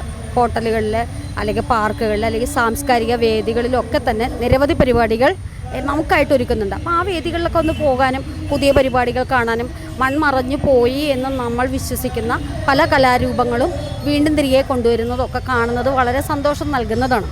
പിന്നെ നമ്മളും ഒരു കുട്ടിയെ പോലെയാകും. നമ്മുടെ ഓണം ഓർമ്മ എന്ന് പറഞ്ഞൊരു പഴയ ഓർമ്മയെ തിരികെ കൊണ്ടുവരുന്നത് പോലെയാണ്. എല്ലാ വർഷവും കുറേ നാളെങ്കിലും നമ്മുടെ സംസ്കാരമായിട്ടും അതുപോലെ തന്നെ നമ്മുടെ മൂല്യങ്ങളെക്കുറിച്ചാണെങ്കിലും പഴങ്കഥകളിൽ നിറഞ്ഞു നിൽക്കുന്നതാണെങ്കിലും ഒരാഘോഷം ഒരാചാരമൊക്കെ നമ്മളെല്ലാവരും ഇപ്പോഴും വിടാതെ പിന്തുടരുന്നു. ആ കാഴ്ചകൾ പിന്നെ വ്യാപകമാകുന്നു. നല്ല പ്രചാരണം ലഭിക്കുന്നു. ഇതെല്ലാം വളരെ സന്തോഷം നൽകുന്ന കാഴ്ചയാണ്. കൃത്യമായി പറഞ്ഞാൽ ഓണക്കാലം സന്തോഷമുള്ള കാലമാണ്. നമ്മുടെ എല്ലാവരുടെയും പൂക്കളത്തിന് ഇപ്പോൾ ഒരേ നിറമായിട്ട് എനിക്ക് തോന്നാറുണ്ട്. ഒരു മഞ്ഞയും ജമന്തിപ്പൂവിൻ്റെ ആ ഓറഞ്ച് കലർന്ന മഞ്ഞ നിറവും ഇടകലർന്നതായിട്ടാണ് നമുക്ക് തോന്നുന്നത്. പിന്നെ ഓണപ്പൂക്കളവും ചെലവിലേക്കായി. ഇപ്പോൾ എൻ്റെ കുട്ടിക്കാലം എന്ന് പറഞ്ഞു കഴിഞ്ഞാൽ പൂക്കൾ കാശ് കൊടുത്ത് മേടിക്കേണ്ട കാലമല്ലായിരുന്നു. പിന്നെ ഇപ്പം നാടൻ പൂക്കൾ കൊണ്ടുള്ള പൂക്കളം യഥാർത്ഥത്തിൽ ഇപ്പം അങ്ങനെ ഒരു മത്സരം തന്നെയുണ്ട്, നാടൻ പൂക്കള മത്സരം. പിന്നെ ഡിജിറ്റൽ പൂക്കളവും ഒരുക്കുന്നുണ്ട്. കുട്ടികൾക്കിടയിൽ ഡിജിറ്റൽ പൂക്കള മത്സരമൊക്കെ വളരെ നന്നായിട്ട് കണ്ടു കഴിഞ്ഞാൽ നമ്മൾ ഞെട്ടിപ്പോവും. ദൃശ്യഭംഗി തന്നെ അവിടെയും വരുന്നത്. എന്തായാലും കല മാത്രമല്ല, അതിനകത്ത് ആചാരാനുഷ്ഠാനങ്ങളും മാത്രമല്ല, കുട്ടികളുടെ കുട്ടികൾ മാത്രമല്ല നമ്മുടെ എല്ലാവരുടെയും സർഗാത്മക ശേഷിയെ വിലയിരുത്തുന്ന ഒരു സന്ദർഭം കൂടിയാണ് ഓണക്കാലം. ഓണവിശേഷങ്ങൾ എന്ന് പറയുമ്പോൾ ഏറ്റവും നല്ല മാവേലി വന്ന ദിവസമല്ല അന്ന് പ്രജകളെ കാണാനായിട്ടുള്ളത്. പിന്നെ കൊച്ചുമക്കളൊക്കെ ആയിട്ട് നല്ല സന്തോഷിച്ച് ഞങ്ങൾ പിന്നെ പങ്കുവെക്കും. പിന്നെ ഓണപ്പൂക്കളിടും 10 ദിവസം. പിന്നെ മക്കളുമായിട്ട് പിന്നെ വിഭവങ്ങളൊക്കെ ഉണ്ടാക്കി ഞാൻ തന്നെ വിളമ്പി കൊടുക്കും എല്ലാവർക്കും. താഴ്ത്തിരുന്ന കഴിക്കുള്ളൂ അന്നത്തെ ദിവസം. പിന്നെ ഓണത്തപ്പന ഉണ്ടാക്കണല്ലേ, മേടിക്കണതാണ്. പണ്ട് ഞങ്ങൾ ഉണ്ടാക്കുമായിരുന്നു. ആ ചെളിയൊക്കെ കൊണ്ട് പാടത്തുള്ള ചെളി എടുത്തെടുത്ത് നമ്മൾ ഉണ്ടാക്കിയിട്ട് പിന്നെ അതിൽ അരിമാവൊക്കെ കൊണ്ട് മുക്കിയെടുക്കും ഞങ്ങൾ. അങ്ങനെയൊക്കെ ചെയ്യുമായിരുന്നു പണ്ട്. ഇപ്പം ഒന്നുമില്ല, ഇപ്പം എല്ലാം മേടിക്കലാണ്. പൂക്കളും മേടിക്കലാണ്. പണ്ട് പൂക്കളൊക്കെ നമ്മൾ പുറത്തുനിന്ന് പറിച്ചെടുക്കുമല്ലോ പറമ്പിലൊക്കെ പോയി. ഇപ്പം അതൊന്നും ഇല്ലല്ലോ, പറമ്പില്ലല്ലോ പറിച്ചെടുക്കാനായിട്ട്. ഇപ്രാവശ്യത്തെ ഓണം അടിപൊളിയാക്കും. എല്ലാവരും മക്കളൊക്കെ എന്നത്തേക്കാണ് എല്ലാവരും വരുന്നത് വീട്ടിലോട്ട്? പിള്ളേരെല്ലാരും ഇവിടെ തന്നെ ഒക്കെ ഉണ്ട്. പക്ഷെ കൂടുമ്പോ എല്ലാരും വീട്ടിൽ വന്ന് കൂടും. എല്ലാരും സന്തോഷത്തോടു കൂടി ഹാപ്പി ഓണം. പഴയ ഓണമൊക്കെ ആഘോഷിക്കായിരുന്നില്ലേ നന്നായിട്ട്? അപ്പൊ എന്തൊക്കെയാണ് ഓണം ഓർമ്മകൾ എന്ന് പറയുമ്പോഴത്തേക്ക്? ഊഞ്ഞാലാട്ടം, കബഡി കളി, കോലുകളി, പിന്നെ തിരുവാതിര കളി, എല്ലാവിധ ഐറ്റംസും ഇതിൽ ഏറ്റവും ഇഷ്ടം ഓണം എന്ന് പറയുമ്പോൾ കൊതിച്ചിരുന്നൊരു കാര്യം ഉണ്ടാവല്ലോ, അത് എന്തായിരുന്നു? ഓണസദ്യ എന്ന് പറഞ്ഞാൽ എല്ലാവിധ സദ്യകളും, കായവറുത്തത്, ചക്കര വരട്ടി, പായസം, പലതരം പായസം കണ്ടിച്ച്. ഏറ്റവും ഇഷ്ടപ്പെട്ട വിഭവം ഏതായിരുന്നു ഓണത്തില്? പായസമാണെങ്കിൽ പാലട, കറികളിലാണെങ്കിൽ കാളൻ. ചങ്ങമ്പുഴ പാർക്കിൽ എന്തൊക്കെയാണ് ഓണത്തിനോട് പ്രമാണിച്ച് അസോസിയേഷന്റെ പരിപാടികളൊക്കെ ഉണ്ട്. നല്ല നല്ല പരിപാടികൾ, കഥകളി, ഡാൻസ്, അതും ഇപ്പോഴും രണ്ടാമതോട്ടിരിക്കട്ടെ കഥകളിയൊക്കെ അതാണ് ഇപ്പോൾ കാണിച്ചുകൊണ്ടിരിക്കുന്നത്. ഓണം എന്ന് പറയുമ്പോഴത്തേക്കും പൂക്കളൊക്കെ ഇട്ടുള്ള ആ കളികൾ എല്ലാം നല്ല ഭംഗിയായിട്ടുള്ള ഓണം, അതൊക്കെ നല്ല ഓർമ്മയുണ്ട്. സദ്യയിൽ ഏറ്റവും ഇഷ്ടപ്പെട്ട വിഭവം ഏതായിരുന്നു? ഏറ്റവും ഇഷ്ടപ്പെട്ടത് അവിയല്, പിന്നെ ഇഷ്ടു, തോരൻ, അങ്ങനെയൊക്കെയുള്ള ഐറ്റംസ്. പായസം, പരിപ്പ് പായസമാണ് ഇഷ്ടം. പരിപ്പ് പായസം, പാൽപ്പായസം ഇഷ്ടമല്ല. പാൽപ്പായസം അധികം ഇഷ്ടമല്ല, പരിപ്പ് പായസം ഇഷ്ടം. ഈ പ്രാവശ്യം ഓണം അടിച്ചു പൊളിച്ച് ആഘോഷിക്കും. പിന്നെ വയസ്സായില്ലേ, അപ്പൊ പിന്നെ ഇനി ഓണമൊക്കെ ആഘോഷിക്കണ്ടേ? നമുക്ക് പ്രായമൊന്നുമില്ലല്ലോ ഓണത്തിന്, എപ്പോഴും നമ്മളത് സന്തോഷമായിട്ട് ആഘോഷിക്കണം. ചോദിച്ചാലും സന്തോഷം. Thank you. പഴയ ഓണത്തിന്റെ ഓർമ്മകളെന്ന് പറഞ്ഞാൽ ഭയങ്കര ഓർമ്മകളായിരുന്നു. ഇപ്പോൾ ആളുകൾക്കെന്ന് വെച്ചാൽ അതിനുള്ള സൗകര്യമില്ല, സ്ഥലമില്ല, പിള്ളേർക്ക് കളിക്കാൻ പോകാനായിട്ടുള്ള സ്ഥലങ്ങളില്ല. പണ്ടൊക്കെ കളിക്കാനായിട്ടൊക്കെ ഇഷ്ടംപോലെ സ്ഥലങ്ങളും കളിക്കാനായിട്ടുള്ള സ്ഥലങ്ങൾ, പൂ പറിക്കാൻ സ്ഥലങ്ങൾ, അങ്ങനെയൊക്കെയുള്ള ഓണങ്ങളായിരുന്നു. ഇപ്പോൾ എല്ലാം വരവ് സാധനങ്ങൾ ഇത് ചെയ്യലും പിടിക്കലൊക്കെ ആയി. മറ്റേ പൂ പറിച്ചിട്ടൊക്കെ ഉള്ള ഇതായിരുന്നു ഞങ്ങളുടെ കാലത്തൊക്കെ. അതൊക്കെ മാറി. പിള്ളേർക്ക് കളിക്കാനായി പോകണം എന്ന് പറഞ്ഞാൽ വെറുതെ ചുമ്മാ ഒരു ഡ്രസ്സ് എടുക്കുക, ഒരു ഓഫീസുകളിലും സ്കൂളിലുള്ള ആ ഇത് മാത്രമേ ഉള്ളൂ. ഇപ്പോൾ മറ്റുള്ളതായിട്ടുള്ള സദ്യയൊക്കെ ഉണ്ടാക്കൽ തന്നെ കുറവാണ്, വളരെ ചുരുക്കമാണ്. ഓണം ഉണ്ടാക്കണ വെളിച്ചെണ്ണക്ക് 500 രൂപയൊക്കെ ആകുമ്പോഴത്തേക്ക് എങ്ങനെ ഉണ്ടാക്കാനാ? എല്ലാ സാധനത്തിനും വില കൊടുക്കും. തേങ്ങ ഉണ്ടാക്കി ഒരു ഇതുണ്ടാക്കാന്ന് പറഞ്ഞാൽ അവിയലുണ്ടാക്കണമെങ്കിൽ തേങ്ങ വേണം. തേങ്ങ വാങ്ങിക്കാൻ എങ്ങനെ മുതലാവും? അതേ കണ്ടീഷനാണ്. ഒരു വിധത്തിലും ജീവിക്കാൻ പറ്റാത്ത അവസ്ഥയാണ്. എൻ്റെ നാടെന്ന് വെച്ചാൽ കൊരട്ടിയാണ്. കൊരട്ടിയിൽ എങ്ങനെയാന്ന് വെച്ചാൽ ഗ്രാമപ്രദേശമാണ്. അപ്പോൾ ഈ ഗ്രാമപ്രദേശത്ത് പൂക്കളുകളൊക്കെ പറിച്ച് അയൽവക്കത്ത് നിന്ന്, ഞങ്ങളിപ്പോൾ ക്രിസ്ത്യൻ ആയതുകൊണ്ട് അയൽവക്കത്ത് നിന്ന് സാധനങ്ങളൊക്കെ കൊണ്ടുവരിക, പൂക്കളം പറിച്ചിടുക, തുമ്പപ്പൂവ് അതൊക്കെ പറിച്ചൊരു ആഘോഷമാണ്. ഇപ്പോൾ ഇവിടെ വന്നതിന് ശേഷം ഈ സിറ്റിയിൽ നിന്നുള്ള പ്രത്യേകതയുണ്ട്. കാരണം നമ്മുടെ ഗ്രാമത്തിൽ നിന്ന് വന്നൊരു സിറ്റിയിലെല്ലാം റെഡിമെയ്ഡാണ് സാധനങ്ങളൊക്കെ. ഇപ്പോൾ എല്ലാം ഓൺലൈനിൽ ബുക്ക് ചെയ്യുക, സാധനം വരിക, ഗേറ്റിന് വരിക, പോയി മേടിക്കുക. ഞങ്ങളുടെ കാലഘട്ടത്തിൽ അങ്ങനെയല്ലല്ലോ, ഞങ്ങളുടെ നാട്ടിലും അങ്ങനെയല്ല. പൂക്കളൊക്കെ പറിച്ച്, പൂവൊക്കെ പറിച്ച് ഒക്കെ പൂക്കളൊക്കെ ഉണ്ടാക്കി മക്കളെല്ലാവരും ഒന്നിച്ചു കൂടി തറയിലിരുന്ന് പാവിരിച്ച് ഇരുന്ന് കഴിക്കുക എന്നുള്ളതാണ് അന്നത്തെ കാലഘട്ടം. അവിടെ മെഗാ തിരുവാതിര അങ്ങനെ പല സാധനങ്ങളും ഉണ്ട്. എനിക്ക് അറിയാമല്ലോ ശരിക്കും. ഞാൻ അധികം വിസിറ്റ് ചെയ്തിട്ടില്ല ഓണപരിപാടിക്ക് അധികം പോയിട്ടില്ല. ഇല്ല. അപ്പോൾ ഓണത്തിന് എന്താ ചെയ്തുകൊണ്ടിരിക്കുന്നത്? ഓണം വെക്കേഷനൊക്കെ കിട്ടുമല്ലോ, അപ്പോൾ എങ്ങനെയാ ടൈം സ്പെൻഡ് ചെയ്തുകൊണ്ടിരുന്നത്? ടി വി ആണ്. ഓണത്തിന് വല്ല സിനിമകളൊക്കെ കണ്ടിരിക്കും അല്ലേ? പിന്നെ വെറുതെ ബുക്കൊക്കെ വായിക്കും. ഇതുപോലത്തെ കുറേ ബുക്കൊക്കെ വായിക്കും. പണ്ടത്തെ കുറേ ഓണക്കളികളും അങ്ങനെ കാര്യങ്ങളൊക്കെ ഉണ്ട്. അതിനെപ്പറ്റി ഇങ്ങോട്ട് പറഞ്ഞു തന്നിട്ടുണ്ടോ വീട്ടിൽ നിന്നൊക്കെ?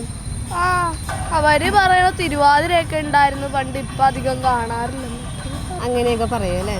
ഓണത്തിനെ പറ്റി ചോദിച്ചപ്പോഴേക്കും കുറേ വിശേഷങ്ങളായിരുന്നു. എല്ലാവരും പല വിശേഷങ്ങളാണ് പലർക്കും പറയാനുള്ളത്. പലർക്കും നമുക്ക് അവരുടെ പഴയ ഓർമ്മകളിലേക്കൊക്കെ നമുക്ക് കൊണ്ടുപോകാൻ വേണ്ടിയിട്ട് പറ്റിയിട്ടുണ്ട്. പഴയ ഓർമ്മയിൽ നിന്നും ഇപ്പോൾ എല്ലാം കുറേയൊക്കെ അവർക്ക് നഷ്ടപ്പെട്ടു എന്നുള്ള രീതിക്കാണ് ചിലവരൊക്കെ വർത്താനം പറഞ്ഞത് അടുത്തുള്ളത്.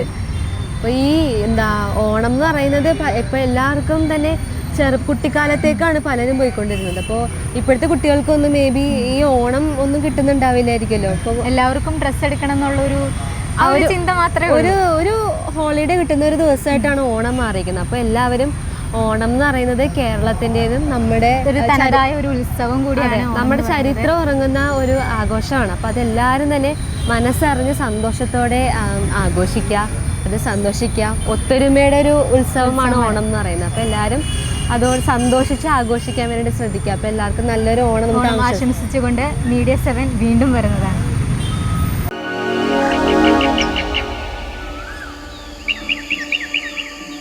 അപ്പോൾ ജിക്കു കണ്ടല്ലോ നമ്മുടെ കേരളീയരുടെ അഭിപ്രായങ്ങൾ, ഒപ്പീനിയൻസ് നമ്മുടെ ഓണത്തെക്കുറിച്ചും യൂത്തിൻ്റെ മെമ്മറീസ്. ശരിക്കും പക്ഷേ ഒരു വ്യത്യാസങ്ങളുണ്ട് അവിടുന്ന് കഴിഞ്ഞ കാലത്ത് നിന്ന് ഈ ഒരു കാലത്തിലേക്ക് വരുമ്പോൾ ഒരുപാട് വ്യത്യാസങ്ങളുണ്ട്. അതെ, അവരുടെ ഒരു എന്താ ഈ ആഘോഷിക്കുന്ന രീതിയിലും മറ്റ് പല കാര്യങ്ങളിലും വ്യത്യാസങ്ങൾ വന്നിട്ടുണ്ട്. പക്ഷേ എല്ലാവരുടെയും ഓണത്തിൻ്റെ ആ ഒരു ത്രില്ല്, ആ ഒരു വൈബ് അതൊരിക്കലും നഷ്ടപ്പെട്ടിട്ടില്ല, ഇനിയൊട്ട് നഷ്ടപ്പെടാനും പോകുന്നില്ല. അന്നും ഇന്നും ഏറ്റവും പ്രിയപ്പെട്ട മലയാളിയുടെ ആഘോഷം ഓണം തന്നെയാണ് എന്ന് അടിവരയിട്ട് പറയുന്ന ഒരു അഭിപ്രായങ്ങളാണ് നമ്മളിവിടെ കേട്ടത്. പിന്നെ ജിക്കു ഞങ്ങളവിടെ ആ ഇൻറ്ററാക്ഷൻ സമയത്ത് പോയപ്പോഴേ നമുക്ക് ചിലർക്ക് ഭയങ്കര ഒരു ഫീലിംഗ് തോന്നി. കാരണം വെച്ചാൽ ചിലർ ഇപ്പോഴും ജോലിക്ക് വേണ്ടി അല്ലെങ്കിൽ നടക്കുവാണ്, ജോലി ഫാമിലി എല്ലാം വേറെ സ്ഥലത്താണ്, ഓരോരുത്തർ ജോലിക്ക് വേണ്ടി വരുന്ന ഒറ്റയ്ക്കാണ് അവർ വന്നത്.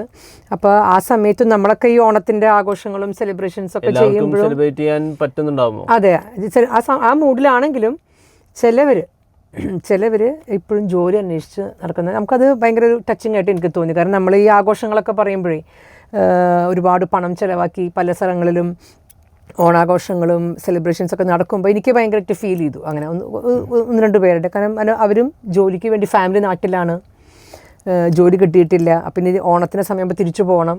അപ്പോൾ അവരതൊക്കെ ചോദിക്കുന്നു, ഫാമിലിനെ എങ്ങനെ ഹാപ്പി ആക്കണം എന്നുള്ളതൊക്കെ ഒരു കൺസേൺ അവർക്കുണ്ട്. എങ്കിലും വന്നതുപോലെ അവരുടെ ജീവിതത്തിലും ഒരു സമൃദ്ധിയുടെ നാളുകൾ തീർച്ചയായിട്ടും വരട്ടെ എന്ന് ഞങ്ങൾ പ്രാർത്ഥിക്കുന്നു. അതെ അതെ അതെ. അപ്പോൾ നമ്മുടെ തിരുവോണ ദിന special media 7 good morning Kerala ഇവിടെ അവസാനിക്കുകയാണ്. അവസാനിക്കാൻ നേരമായി. നിങ്ങളെ ഒരുപാട് നമ്മുടെ മീഡിയ 7-നൊപ്പം നിങ്ങൾ ഓണം ആഘോഷിച്ചു. നമ്മുടെ ഏറ്റവും പ്രിയപ്പെട്ട ഡയാന ഹമീദിനെ ഒപ്പം നമുക്ക് കുറച്ച് സമയം ചെലവഴിക്കാൻ സാധിച്ചു. നമ്മൾ ഉടുമ്പൻചോലയിലെ കാഴ്ചകൾ നമ്മൾ എക്സ്പ്ലോർ ചെയ്തു. നമ്മൾ ആളുകളുടെ നമ്മുടെ കൊച്ചിക്കാരുടെ ഏറ്റവും സാധാരണ ജനങ്ങളിലേക്ക് ഇറങ്ങിച്ചെന്ന് അവരുടെ ഓണം മെമ്മറീസ് വൈബൊക്കെ ഒന്ന് നമ്മൾ കളക്ട് ചെയ്തു. അപ്പോൾ ഈ സമയം ഇപ്പോഴും ചിലർ യാത്രയിലായിരിക്കും, ട്രിപ്പിലായിരിക്കും. ഇപ്പോൾ എല്ലാവരും ഒത്തുകൂടിയിരിക്കുന്ന സമയം ഇപ്പോൾ ഭക്ഷണം സദ്യയ്ക്ക് വേണ്ടിയുള്ള പ്രിപ്പറേഷൻസ് ഒക്കെ നടന്നുകൊണ്ടിരിക്കുകയായിരിക്കും. അപ്പോൾ എല്ലാവർക്കും സമ്പൽ സമൃദ്ധിയുടെ, ഐശ്വര്യത്തിൻ്റെ, നന്മയുടെ ഒരു ഓണം ഞങ്ങൾ ആശംസിക്കുകയാണ്. മീഡിയ 7-ന്റെ എല്ലാവിധ പ്രാർത്ഥനകളും ആശംസകളും.